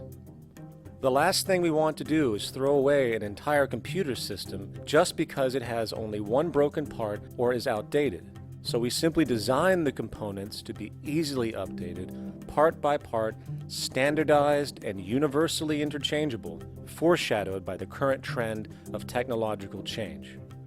And when we realize that the mechanisms of strategic preservation, strategic safety, and strategic efficiency are purely technical considerations, devoid of any human opinion or bias, we simply program these strategies into a computer which can weigh and calculate all the relevant variables, allowing us to always arrive at the absolute best method for sustainable production based on current understandings. And while that might sound complex, all it is a glorified calculator. Not to mention, such multivariate decision-making and monitoring systems are already used across the world today for isolated purposes. It is simply a process of scaling it out. So, now we not only have our resource management system, but also a production management system, both of which are easily computer automated to maximize efficiency, preservation, and safety. The informational reality is that the human mind, or even a group of humans, cannot track what needs to be tracked. It must be done by computers, and it can be. And this brings us to the next level, distribution. What sustainability strategies make sense here? Well, since we know that the shortest distance between 2 points is a straight line, and since energy is required to power transport machines, the less transport distance, the more efficient. Producing goods in one continent and shipping them over to another only makes sense if the goods in question simply cannot be produced in the target area. Otherwise, it is nothing but wasteful. We must localize production so distribution is simple, fast, and requires the least amount of energy. We'll call this the proximity strategy. which simply means we reduce the travel of goods as much as possible, whether raw materials or finished consumer products. Of course, it might also be important to know what goods we are transporting and why, and this falls under the category of demand. And demand is simply what people need to be healthy and to have a high quality of life. The spectrum of material human needs range from core life-supporting necessities, such as food, clean water, shelter, to social and recreational goods, which allow for relaxation and personal social enjoyment, both important factors in human and social health overall. So, very simply, we take another survey. People describe their needs, demand is assessed, and production begins based on that demand. And since the level of demand of different goods will naturally fluctuate and change around different regions, we need to create a demand distribution tracking system, so to avoid overruns and shortages. Of course, this idea is old news. It is used in every major store chain today to make sure they keep up with their inventory. Only this time we are tracking on a global scale. But, wait a minute, we really can't fully understand demand if we don't account for the actual usage of the good itself. Is it logical and sustainable for every single human to, say, have one of everything made, regardless of their usage? No, that would be simply wasteful and inefficient. If a person has a need for a good, but that need is only for, say, 45 minutes a day on average, it would be much more efficient if that good was made available to them and to others when needed. Many forget that it isn't the good that they want, it is the purpose of that good. When we realize that the good itself is only as important as its utility, we see that external restriction, or what we might call today ownership, is extremely wasteful and environmentally illogical in a fundamental economic sense.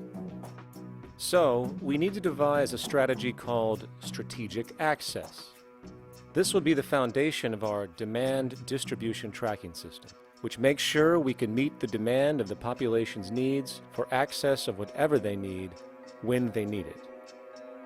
And as far as physically obtaining the goods, centralized and regional access centers all make sense for the most part, placed in close proximity to the population, and a person would simply come in, take the item, use it, and when finished, return it when it is no longer needed. Sort of how a library works today. In fact, these centers could not only exist in the community in the way we see local stores today, but specialized access centers would exist in specific areas where often certain goods are utilized, saving more energy with less repeat transport.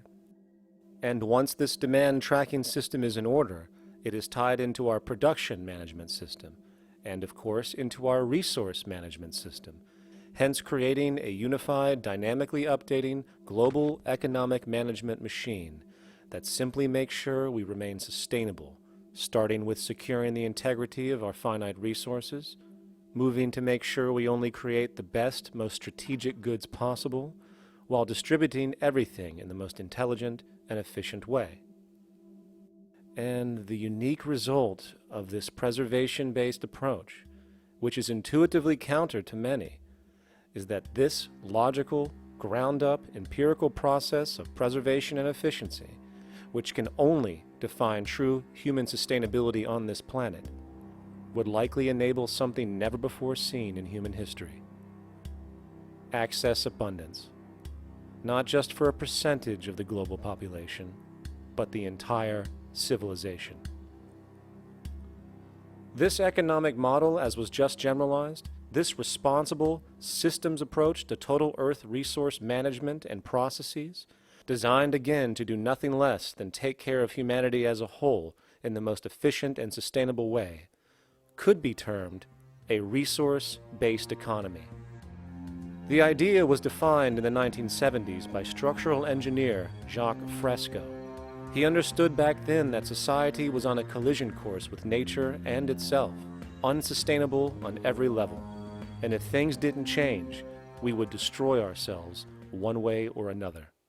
Are all these things you're saying, Jacques, could they be built with what we know today, or are some of these things, are you guessing based on what we know today? No. All of these things can be built with what we know today. It would take 10 years to change the surface of the earth, to rebuild the world into a second Garden of Eden. The choice lies with you. The stupidity of a nuclear arms race, the development of weapons, trying to solve your problems politically by electing this political party or that political party, that all politics is immersed in corruption. Let me say it again.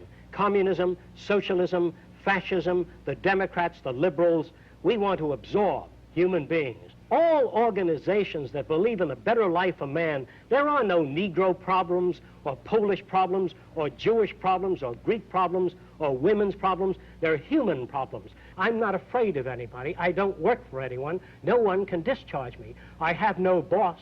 I am afraid to live in the society we live in today. Our society cannot be maintained by this type of incompetency. It was great, the free enterprise system, about 35 years ago. That was the last of its usefulness. Now we've got to change our way of thinking or perish. The horror movies of the future will be our society, the way it didn't work.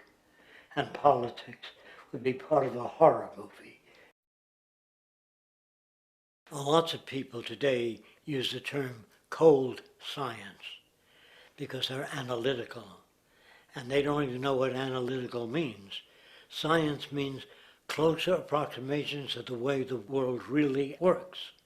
So it's telling the truth, is what it is. A scientist doesn't try to get along with people. They tell them what their findings are. They have to question all things.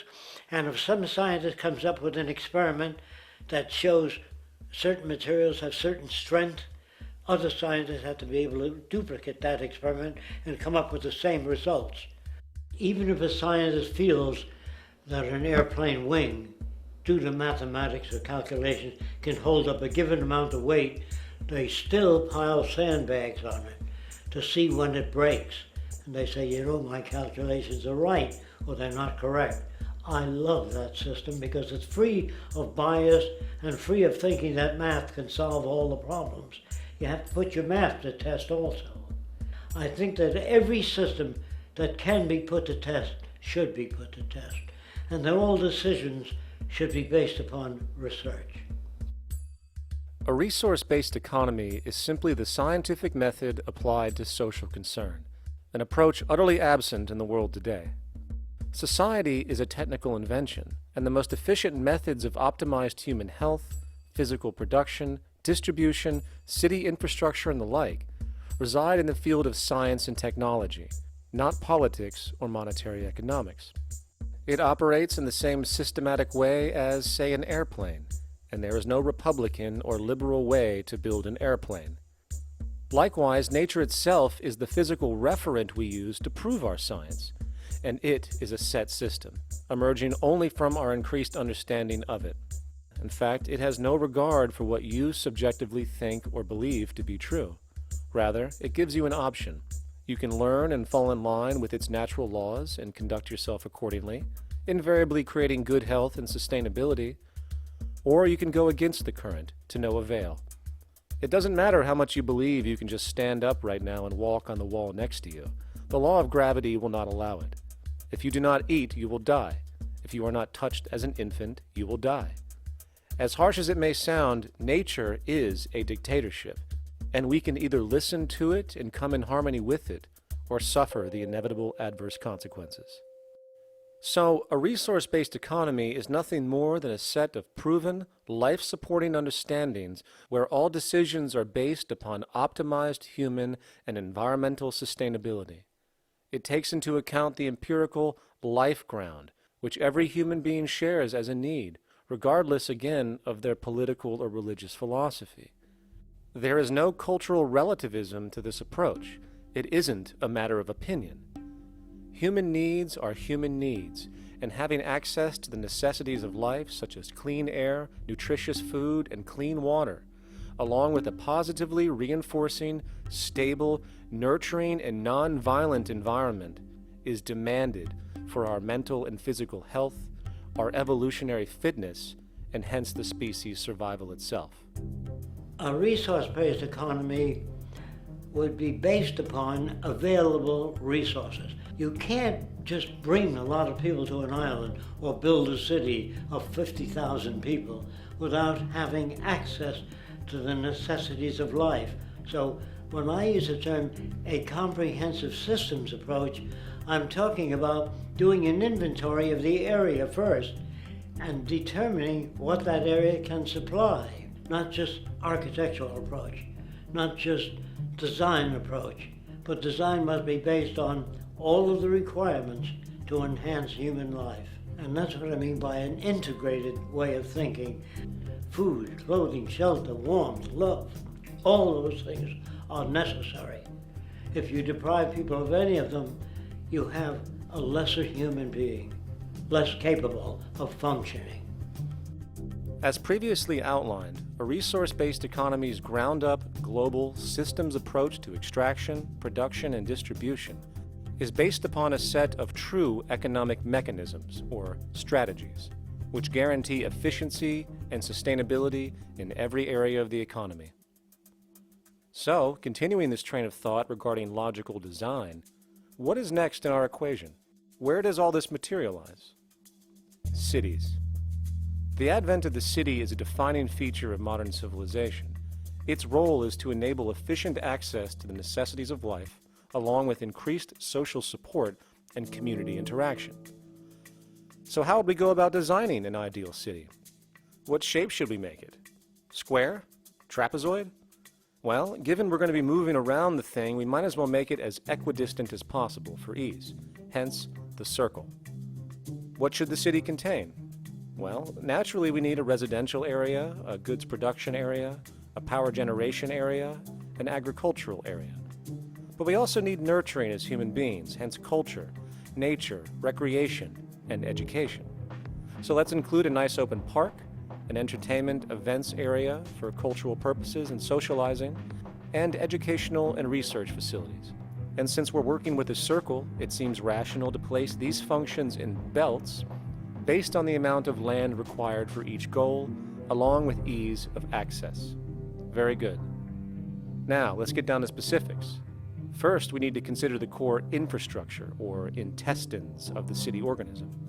These would be the water, good, waste, and energy transport channels. Just as we have water and sewage systems under our cities today, we would extend this channeling concept to integrate waste recycling and delivery itself. No more mailmen or garbage men. It is built right in. We could even use automated pneumatic tubes and similar technologies. Same goes for transport. It needs to be integrated and strategically designed to reduce or even remove the need for wasteful, independent automobiles. Electric trams, conveyors, transveyors, and maglevs, which can take you virtually anywhere in the city, even up and down, along with connecting you to other cities as well. And of course, in the event an automobile is required, it is automated by satellite for safety and integrity. In fact, this automation technology is in working order right now. Automobile accidents kill about 1.2 million people every single year, injuring about 50 million. This is absurd and doesn't have to occur. Between efficient city design and automated driverless cars, this death toll can be virtually eliminated. Agriculture.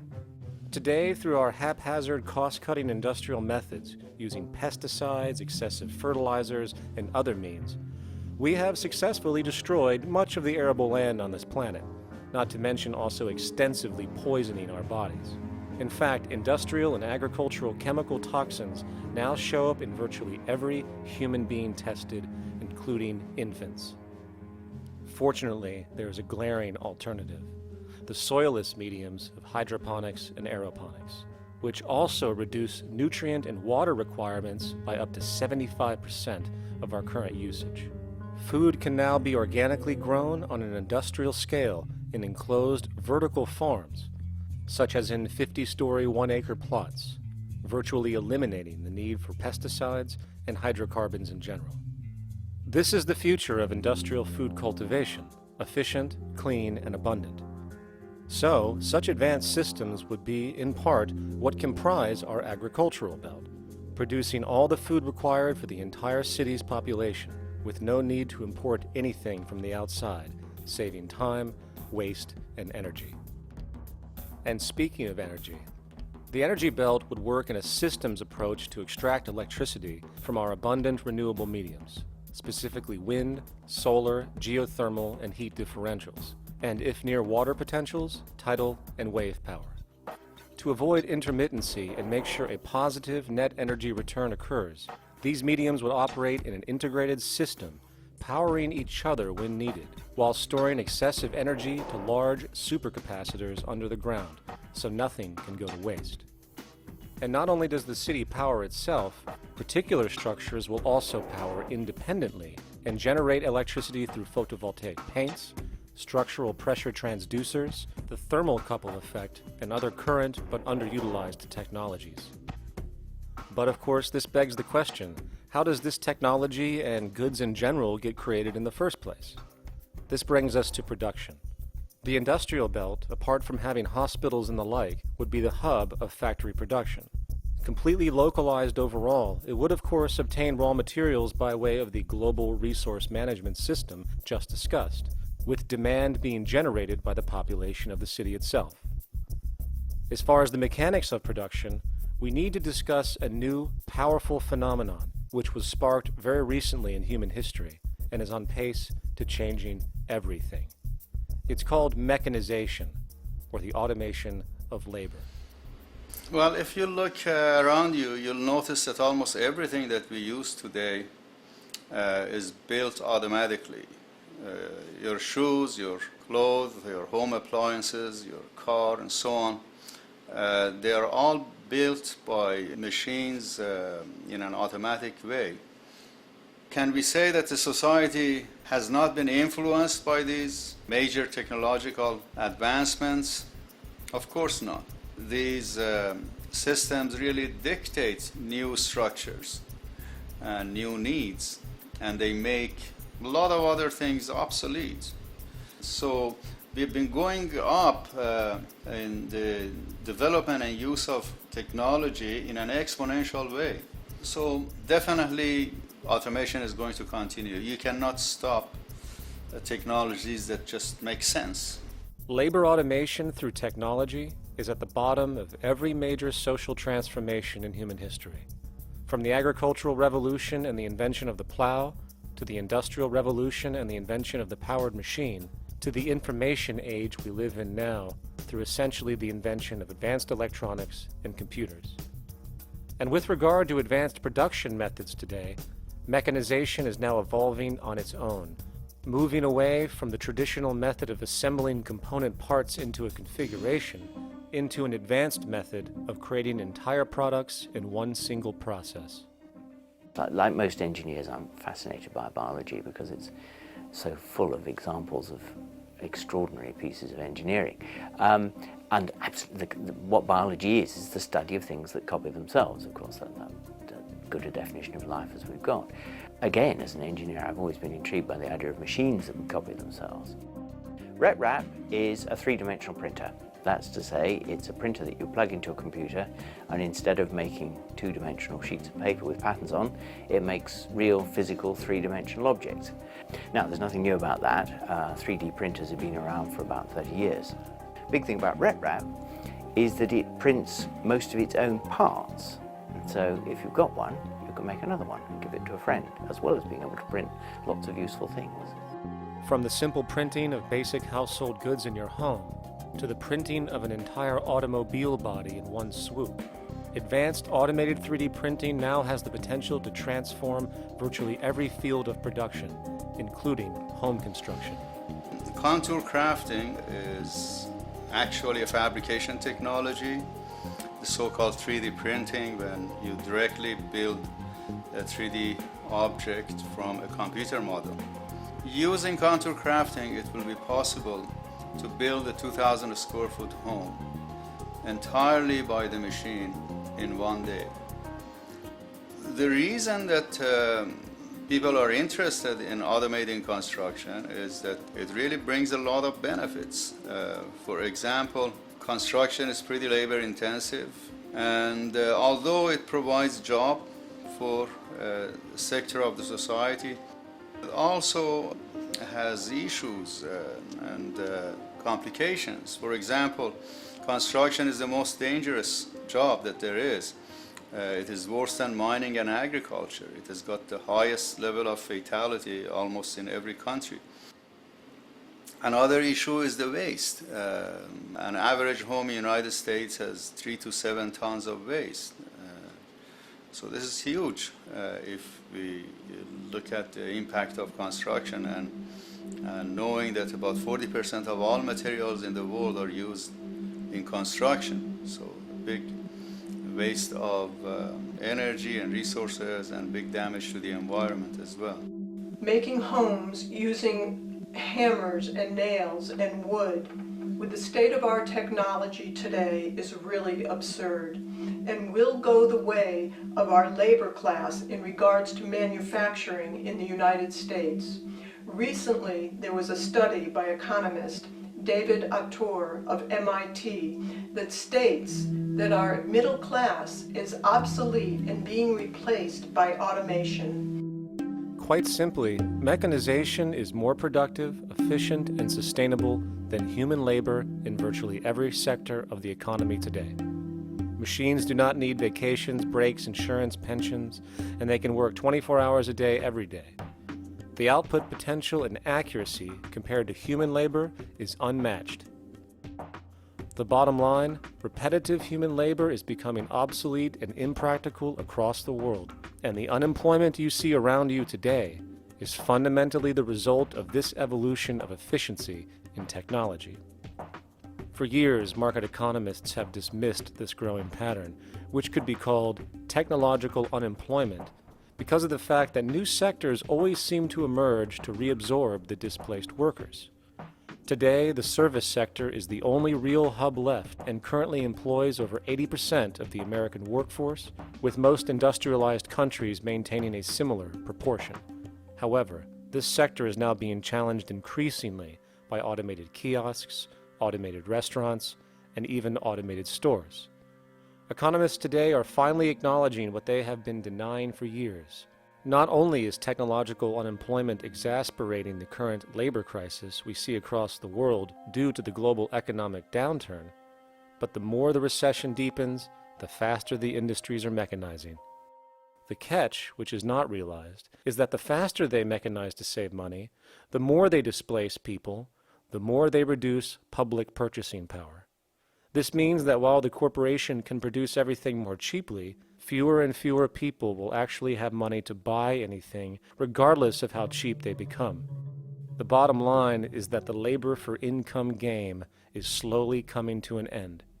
In fact, if you take a moment to reflect on the jobs which are in existence today, which automation could take over right now if applied, 75% of the global workforce could be replaced by mechanization tomorrow.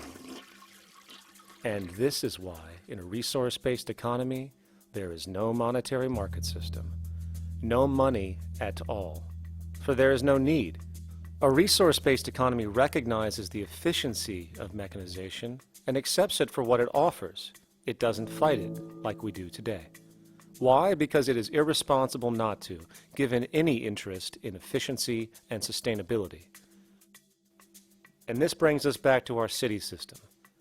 In the center is the central dome, which not only houses the educational facilities and transportation hub, it also hosts the mainframe that runs the city's technical operations. The city is, in fact, one big automated machine. It has sensors in all technical belts to track the progress of agriculture, energy gathering, production, distribution, and the like. Now, would people be needed to oversee these operations in the event of a malfunction or the like? Most probably yes, but that number would decrease over time as improvements continue. However, as of today, maybe 3% of the city population would be needed for this job when you break it down.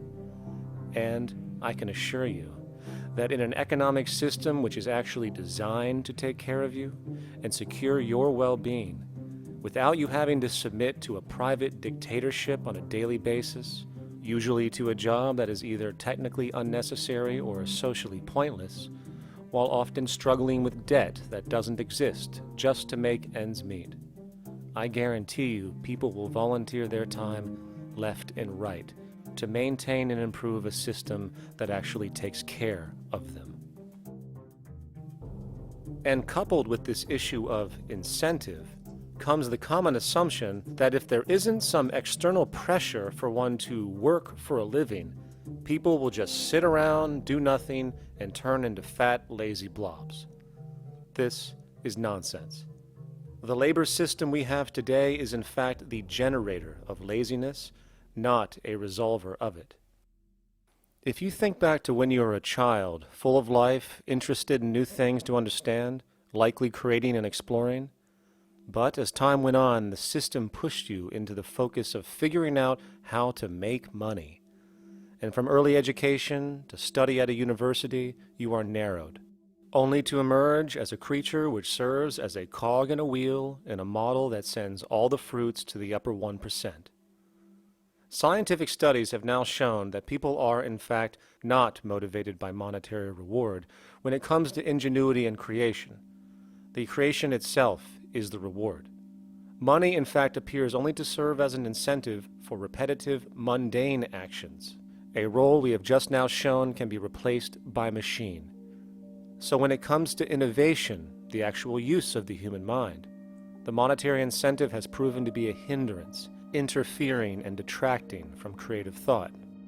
And this might explain why Nikola Tesla, the Wright brothers, and other inventors who contributed massively to our current world never showed a monetary incentive to do so.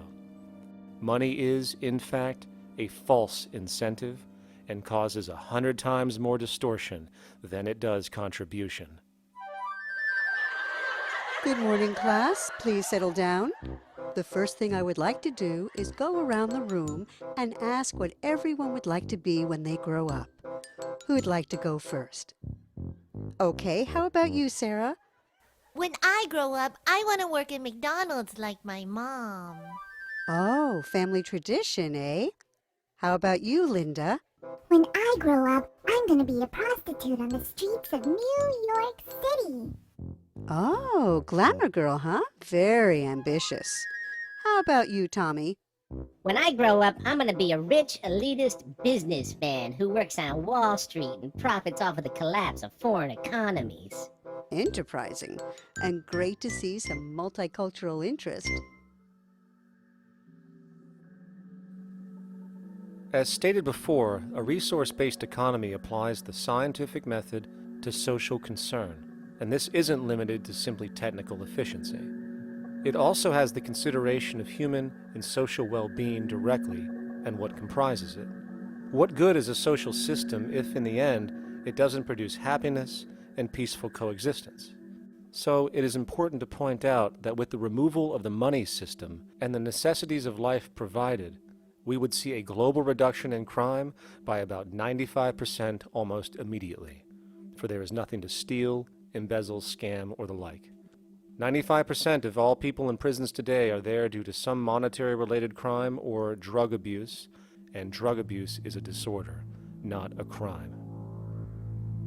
So what about the other 5%, the truly violent, often seeming to some as being violent for the sake of being violent? Are they just evil people?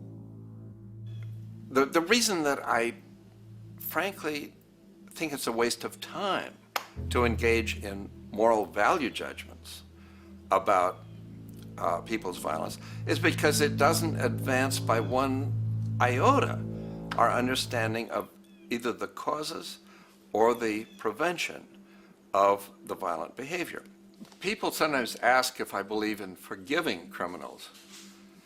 My answer to that is, no, I don't believe in forgiveness any more than I believe in condemnation.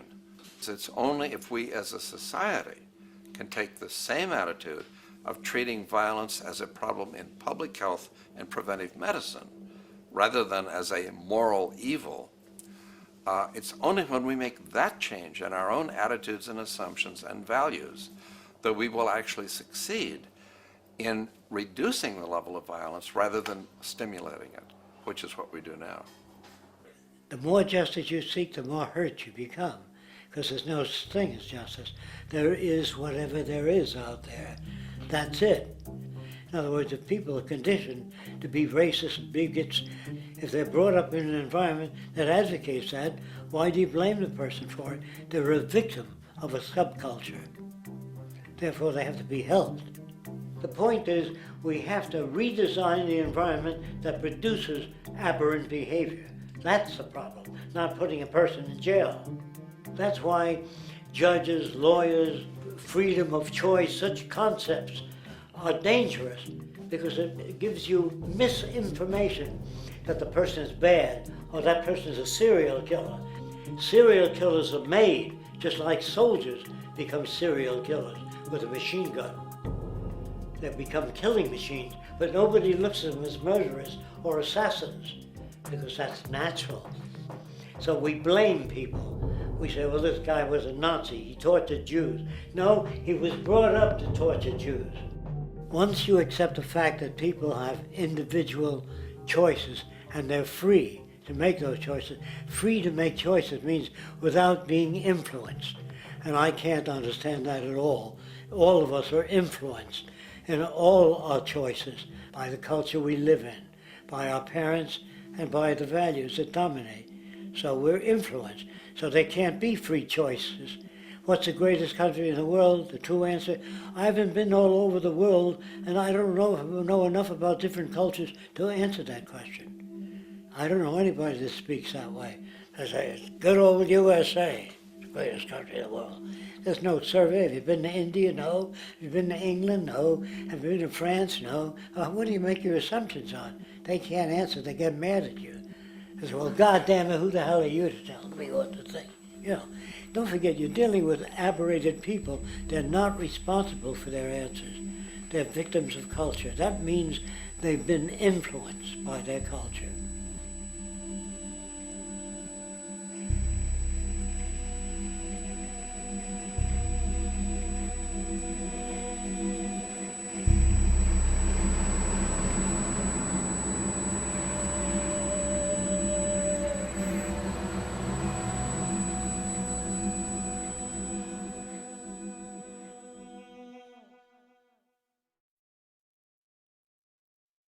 When we consider a resource-based economy, there are often a number of arguments that tend to come up with regard to the efficiency. Hey! Now hold on just a minute. Yes? I know what this is. This is called Marxism, buddy. Stalin killed 800 billion people because of ideas like this. My father died in the gulag. Hold on. Communist, fascist. You know, like America used to just leave. All right, everybody just calm down. Death to the New World Order. Death to the New World Order. And as the irrationality of the audience grew, shocked and confused, suddenly the narrator suffered a fatal heart attack. And the seemingly communist propaganda film was no more.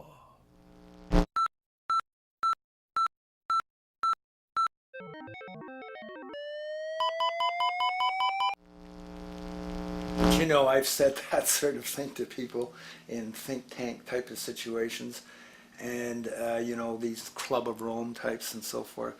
Marxist. What Marxist? Where did that come from?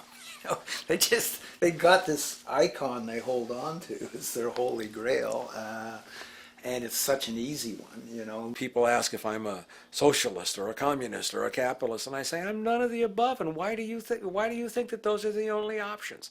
All of those political constructs were created by writers who assumed that we lived on a planet of infinite resources. Not a one of those political philosophies even contemplates that there might be a shortage of anything. I believe that communism, socialism, free enterprise, fascism are part of social evolution, that you can't take a giant step from one culture to another, but they're in-between systems. Before there's any ism, we've got a life ground, and the life ground is, as I just described most easily, it's all the conditions required to take your next breath, and that involves the air you breathe, the water you get, the safety you have, the education you can access, all these things that we share and use and that no life in any culture can do without. So we've got to reset down to the life ground, and the life ground is no longer any ism. It's life value analysis. It's simply a matter of historical fact that the dominant intellectual culture of any particular society reflects the interest of the dominant group in that society. In a slave-owning society, the beliefs about human beings and human rights and so on will reflect the needs of the slave owners. In a society which again is based on the power of certain people to control and profit from the lives and work of millions of others, the dominant intellectual culture will reflect the needs of the dominant group. And so that if you look across the board, the ideas that pervade psychology and sociology and history and political economy and political science fundamentally reflect certain elite interests. And the academics who question that too much tend to get shunted to the side or to be seen as sort of radicals. The dominant values of a culture tend to support and perpetuate what is rewarded by that culture. And in a society where success and status is measured by material wealth, not social contribution, it is easy to see why the state of the world is what it is today. We are dealing with a values system disorder, completely denatured, where the priority of personal and social health have become secondary to the detrimental notions of artificial wealth and limitless growth.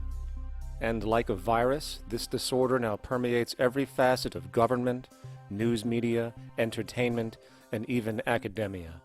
And built into its structure are mechanisms of protection from anything that might interfere. Disciples of the monetary market religion, the self-appointed guardians of the status quo, constantly seek out ways to avoid any form of thought which might interfere with their beliefs, the most common of which are projected dualities. If you are not a Republican, you must be a Democrat. If you are not a Christian, you might be a Satanist. And if you feel society can be greatly improved to consider perhaps, I don't know, taking care of everyone, you're just a utopianist. And the most insidious of them all, if you are not for the free market, you must be against freedom itself. I'm a believer in freedom. Every time you hear the word freedom being said anywhere or government interference said anywhere, it means, decoded, blocking maximization of turning money into more money for private money possessors. That's it. Every other thing they'll say, oh, we need more commodities for people, oh, this is freedom against tyranny and so forth. Every time you see it, you can decode it down to that. And I think you'll find a one-to-one correlation with every time they use it. And this is a sense in which we might call it's a syntax, a governing syntax of understanding and of value, so that it governs beneath their own recognition of it. So they may not say, oh, I didn't mean that at all, but in fact, that's what they do. Just like you may speak a grammar, and you have rules of grammar you follow without recognizing what the rules are. And so what we have is what I call the ruling value syntax that underlies this. So every time they use these words, government interference, lack of freedom, or progress, or development, you can decode them all to come back to mean that. Of course, when you hear the word freedom, it tends to be in the same sentence with something called democracy. It's fascinating how people today seem to believe that they actually have a relevant influence on what their government does, forgetting that the very nature of our system offers everything for sale. The only vote that counts is the monetary vote, and it doesn't matter how much any activist yells about ethics or accountability. In a market system, every politician, every legislation, and hence every government is for sale. And even with the $20 trillion bank bailout starting in 2007, an amount of money which could have changed, say, the global energy infrastructure to fully renewable methods, instead going to a series of institutions that literally do nothing to help society, institutions that could be removed tomorrow with no recourse. The blind conditioning that politics and politicians exist for the public well-being still continues. The fact is, politics is a business, no different than any other in a market system, and they care about their self-interest before anything else. I don't really, honestly, deep down believe in political action. I think the system contracts and expands as it wants to. It accommodates these changes. I think the civil rights movement was an accommodation on the part of those who own the country. I think they see where their self-interest lies. They see a certain amount of freedom seems good, an illusion of liberty. Give these people a voting day every year so that they'll have the illusion of meaningless choice. Meaningless choice that we go like slaves and say, "Joe, I voted." The limits of debate in this country are established before the debate even begins, and everyone else is marginalized. They're made to seem either to be communists or some sort of disloyal person. A kook, there's a word. And now it's conspiracy. See, they've made that something that should not be even entertained for a minute, that powerful people might get together and have a plan. Doesn't happen. You're a kook. You're a conspiracy buff. And of all the mechanisms of defense of this system, there are two that repeatedly come up. The first is this idea that the system has been the cause of the material progress we have seen on this planet. Well, no. There are basically two root causes which have created the increased so-called wealth and population growth we see today. One, the exponential advancement of production technology, hence scientific ingenuity. And two, the initial discovery of abundant hydrocarbon energy, which is currently the foundation of the entire socioeconomic system. The free market, capitalist, monetary market system, whatever you want to call it, has done nothing but ride the wave of these advents with a distorted incentive system and a haphazard, grossly unequal method of utilizing and distributing those fruits. The second defense is a belligerent social bias generated from years of propaganda, which sees any other social system as a route to so-called tyranny, with various name droppings of Stalin, Mao, Hitler, and the death tolls they generated. Well, as despotic as these men might have been, along with the societal approaches they perpetuated, when it comes to the game of death, when it comes to the systematic daily mass murder of human beings, nothing in history compares to what we have today. Famines throughout at least the last century of our history have not been caused by a lack of food. They've been caused by relative poverty. The economic resources were so inequitably distributed that the poor simply didn't have enough money with which to buy the food that would have been available if they could have afforded to pay for it. That would be an example of structural violence. Another example, in Africa and some other areas, but I'll particularly focus on Africa, tens of millions of people are dying of AIDS. Why are they dying? It's not because we don't know how to treat AIDS. We have, millions of people in the wealthy countries are getting along remarkably well because they have the medicines that will treat it. The people in Africa who are dying of AIDS are not dying because of the HIV virus. They're dying because they don't have the money with which to pay for the drugs that would keep them alive. Gandhi saw this. He said the deadliest form of violence is poverty. And that's absolutely right. Poverty kills far more people than all the wars in history, more people than all the murderers in history, more than all the suicides in history. Not only does structural violence kill more people than all the behavioral violence put together, structural violence is also the main cause of behavioral violence.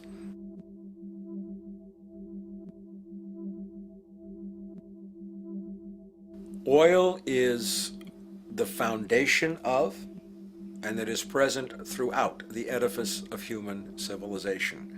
There are 10 calories of hydrocarbon energy, oil and natural gas, in every calorie of food you and I eat in the industrialized world. Fertilizers are made from natural gas. Pesticides are made from oil. You drive oil-powered machines to plant, plow, irrigate, harvest, transport, package. You wrap the food in plastic, that's oil. All plastic is oil. There are 7 gallons of oil in every tire. Oil is everywhere. It's ubiquitous. And it's only because of oil that there are 7 billion people, or almost 7 billion people on this planet right now. The arrival of this cheap, easy energy, which is equivalent, by the way, to billions of slaves working around the clock, changed the world in such a radical way over the last century, and the population has gone up 10 times. But by 2050, oil supply is able to support less than half the present world's population in their present way of life. So the scale of adjustment to live differently is just enormous. The world is now using 6 barrels of oil for every barrel it finds. 5 years ago, it was using 4 barrels of oil for every barrel it finds. A year from now, it's going to be using 8 barrels of oil for every barrel it finds. What's disturbing to me is the lack of any real effort from governments worldwide or industry leaders worldwide to do something different. I mean, we have these sort of attempts to build more wind power and to maybe do something with tide. We've got attempts to make our cars a little bit more efficient. But there's nothing which really looks like a revolution coming along. These are all pretty minor. And that, I think, is pretty frightening. And the governments who are driven by these economists who don't really appreciate what we're talking about are trying to stimulate consumerism to restore past prosperity in the hope that they can restore the past. They're printing yet more money lacking any collateral at all. So if the economy improves and recovers and growth, the famous growth comes back, it'll only be short-lived because within a short period of time, counted in months rather than years, it'll hit the supply barrier again. There'll be another price shock and a deeper recession. So I think we go into a series of vicious circles. So you have the economic growth going up, price spike, everything shuts down, that's where we are now. Then it starts to come up again. But what we have now is this area where there's no more ability to produce cheap energy. We're at the peak. We're on the downslope of oil production. No way you're going to get any more out of the ground any faster, which means that things shut down. The price of oil drops, which it did in early 2009, but then as you have an ersatz so-called recovery, the price of oil starts to come back. It's recently been hovering around $80 a barrel, and what we see is at $80 a barrel now, with the economic and financial collapse, people are having a hard time affording that. World oil production right now is about 86 million barrels a day. Over 10 years, you're looking at roughly 40 million barrels a day having to be replaced.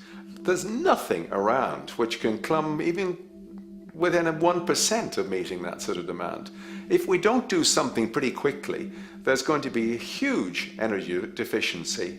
I think the big mistake is in not recognizing a decade or so ago that a concerted effort needed to be made to develop these sustainable forms of energy. I think that's something our grandchildren will look back on with total disbelief. You people knew that you were dealing with a finite commodity. How could you possibly have built your economy around something which was going to disappear?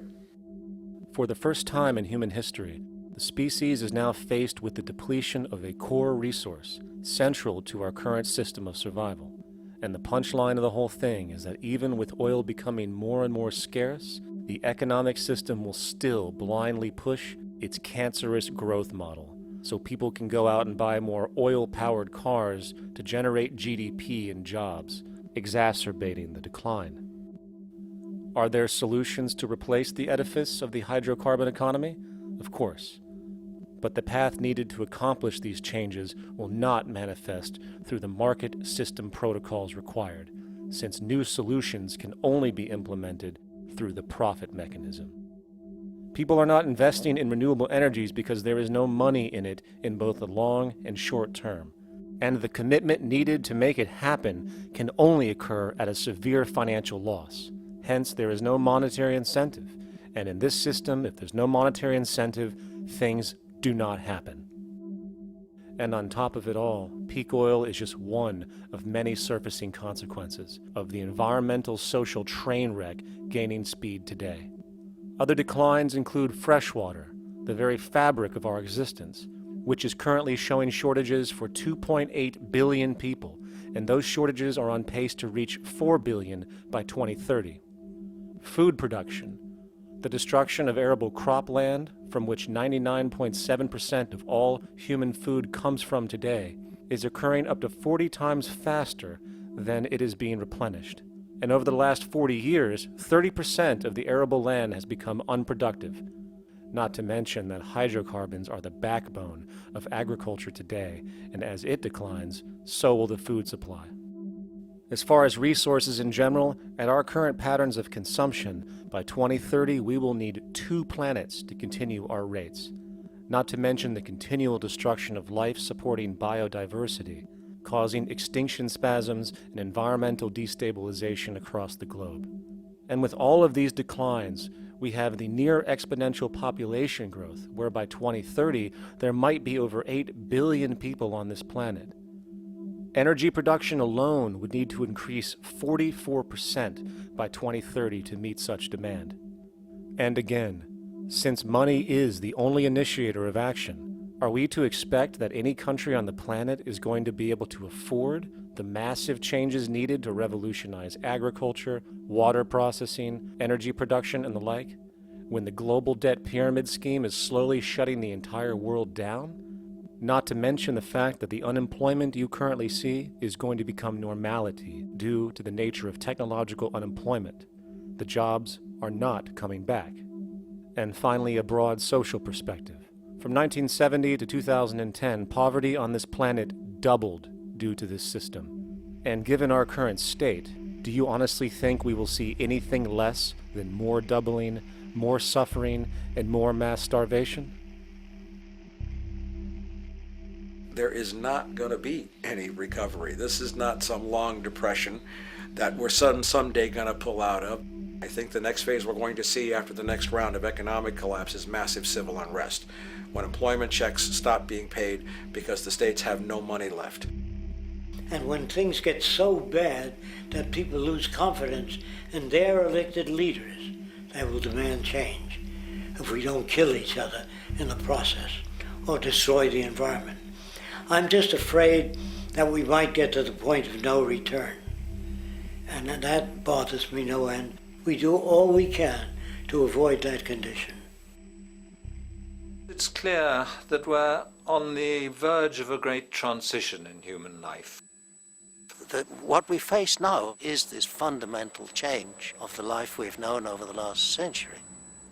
There has to be a link between the economy and the resources of this planet, the resources being, of course, all animal and plant life, the health of the oceans and everything else. This is a monetary paradigm that will not let go until it's killed the last human being. The in-group will do all it can to stay in power. And that's what you got to keep in mind. They'll use the Army and Navy and lies or whatever they have to use to keep in power. They're not about to give it up because they don't know of any other system that will perpetuate their kind.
longer course to the corner of your life.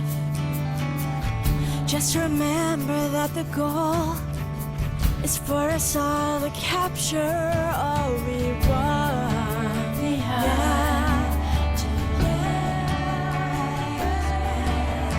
Don't surround yourself with yourself. Move on back to squares. Send an instant karma to me, and I shall live with love and care for yourself. 'Cause it's time and time with your time, and its news is captured for the queen to use.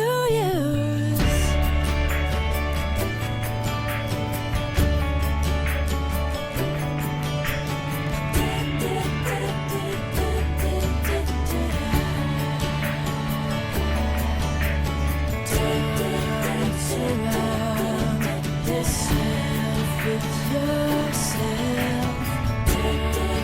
Surround yourself.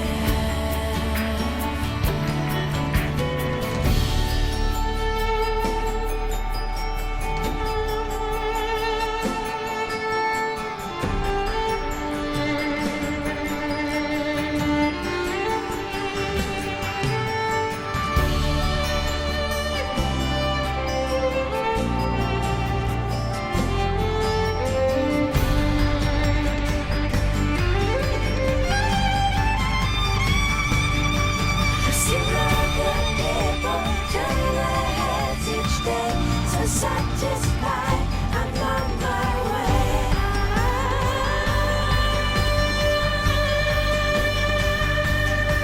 To see other people turn their heads each day. So satisfied, I'm on my way.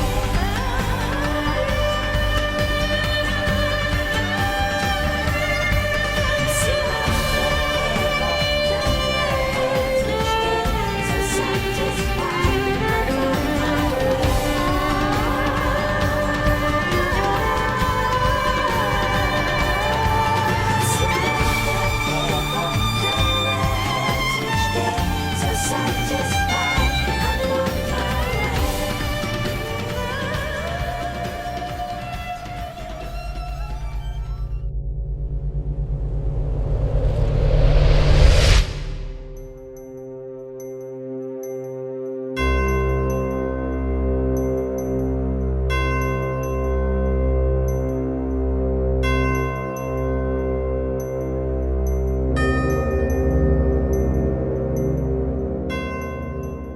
O projeto Vênus apresenta uma visão nova e arrojada para a humanidade que requer nada menos que o total reprojetamento de nossa cultura. Hoje, existem muitas pessoas preocupadas com os sérios problemas que confrontam nossa sociedade moderna, como desemprego, crimes violentos, substituição de humanos pela tecnologia, superpopulação e o declínio nos ecossistemas terrestres. Como você verá, o projeto Vênus se dedica a enfrentar todos esses problemas ao envolver-se ativamente em pesquisas, desenvolvimento e aplicação de soluções viáveis. Através do uso de abordagens inovadoras para a conscientização social, incentivos educacionais e aplicação consistente do melhor que a ciência e tecnologia têm a oferecer, diretamente ao sistema social, oferecendo um plano abrangente para a restauração social no qual os seres humanos, a tecnologia e a natureza serão capazes de coexistir num estado de equilíbrio dinâmico sustentável e de longo prazo. O Projeto Vênus é uma organização que propõe um plano factível de ação para a mudança social, que trabalhe por uma civilização global pacífica e sustentável. Ele delineia uma alternativa para lutar por uma situação na qual os direitos humanos não sejam mais proclamações no papel, mas sim, um modo de vida. Uma vez que nós compreendamos que a integridade de nossa existência como pessoa está diretamente relacionada à integridade do planeta Terra, da vida e de todos os outros seres humanos, teremos então um caminho predefinido. Além disso, quando percebermos que são a ciência, a tecnologia e, portanto, a criatividade humana que trazem progresso para nossas vidas, seremos capazes de reconhecer nossas verdadeiras prioridades para o crescimento pessoal e social para o progresso. Posto isso, podemos ver que a religião, a política e o sistema de trabalho baseado em dinheiro, competição são modos desatualizados de operação social que agora precisam ser abortados e transcendidos. Nossa meta é um sistema social que funciona sem dinheiro ou política, ao mesmo tempo em que permite que as superstições percam terreno à medida que a educação avançar. Ninguém tem o direito de dizer ao outro em que acreditar, pois nenhum ser humano tem a compreensão completa de nenhum assunto. Entretanto, se prestarmos atenção aos processos naturais da vida, podemos ver como eles se alinham à natureza e assim nosso caminho fica mais claro. Por exemplo, muitas pessoas estão preocupadas com o crescimento populacional, enquanto comentários assustadores de pessoas como Kissinger sugerem que seja necessário algum tipo de redução. Porém, a pergunta principal continua sendo: por que o crescimento populacional é tão ruim assim? A resposta é, em uma perspectiva científica, o planeta pode suportar muito mais pessoas se necessário, desde que haja investimentos em alta tecnologia. Cerca de 70% do nosso planeta é coberto de água, e cidades construídas sobre o mar, um dos muitos projetos de Jacques Fresco, são o próximo passo. Por sua vez, a educação sobre o funcionamento da vida informará as pessoas sobre as consequências de seus interesses reprodutivos e o crescimento populacional será reduzido naturalmente à medida que as pessoas percebam como elas estão ligadas ao planeta e à capacidade de sustentação. Na verdade, o único verdadeiro governo que pode haver é o gerenciamento da terra e de seus recursos. A partir daí, todas as possibilidades podem ser consideradas. Por isso, é necessária uma unificação intelectual entre os países, pois as informações mais valiosas que podemos ter como espécie são uma avaliação detalhada e completa do que temos nesse planeta. Assim como você avalia o solo e os recursos antes de plantar algo, precisamos fazer o mesmo com o planeta para otimizar aquilo que podemos fazer enquanto espécie, em termos de recursos. Naturalmente, muitos que analisarem as ideias apresentadas vão perguntar: como podemos fazer isso, considerando o sistema de valores distorcidos em vigência? Como faremos essa transição? Essa é a pergunta mais difícil. A resposta: temos que começar de algum lugar. Há muitas coisas que podem ser feitas por uma única pessoa ou comunidade que podem começar a moldar essa visão. O passo mais importante é a educação. As metas são as seguintes: 1. Realizar a Declaração dos Recursos Mundiais como patrimônio comum de todas as pessoas. 2. Transcender as divisões artificiais que hoje arbitrariamente separam as pessoas. 3. Substituir economias nacionalistas baseadas em dinheiro por uma economia baseada em recursos. 4. Ajudar na estabilização da população mundial através da educação e do uso voluntário de contraceptivos. 5. Regenerar e restaurar o meio ambiente de acordo com o melhor de nossa capacidade. 6. Reprojetar cidades, sistemas de transporte, agroindústrias e fábricas para que sejam energeticamente eficientes, limpos e capazes de servir convenientemente às necessidades de todas as pessoas. 7. Livrar-se gradualmente das entidades corporativas e dos governos, locais, nacionais ou supranacionais, como meios de gestão social. 8. Compartilhar e aplicar novas tecnologias para o benefício de todas as nações. 9. Desenvolver e usar fontes de energia limpas e renováveis. 10. Produzir a mais alta qualidade em produtos para o benefício das pessoas do mundo inteiro. 11. Exigir estudos sobre o impacto ambiental antes da construção de quaisquer megaprojetos. 12. Encorajar o mais amplo espectro de criatividade e incentivo a empreendimentos construtivos. 13. Superar o nacionalismo, o fanatismo e o preconceito através da educação. 14. Eliminar o elitismo, seja técnico ou de qualquer outra forma. 15. Delinear metodologias através de pesquisas meticulosas em vez de opiniões aleatórias. 16. Melhorar a comunicação nas escolas para que a nossa língua seja relevante às condições físicas do mundo. 17. Fornecer não só as necessidades básicas de sobrevivência, como também desafios que estimulem a mente ao mesmo tempo em que enfatizam a individualidade em detrimento da uniformidade. 18. Finalmente, preparar as pessoas intelectual e emocionalmente para as mudanças e desafios que vêm pela frente. Nossa esperança é termos encontros regionais em tantas cidades, estados e países quanto for possível. Nós aqui do Movimento Zeitgeist vamos trabalhar para oferecer material em todas as línguas que pudermos e faremos o possível para ajudar cada subgrupo. Nós nunca pediremos dinheiro. Ouça, nós nunca pediremos dinheiro.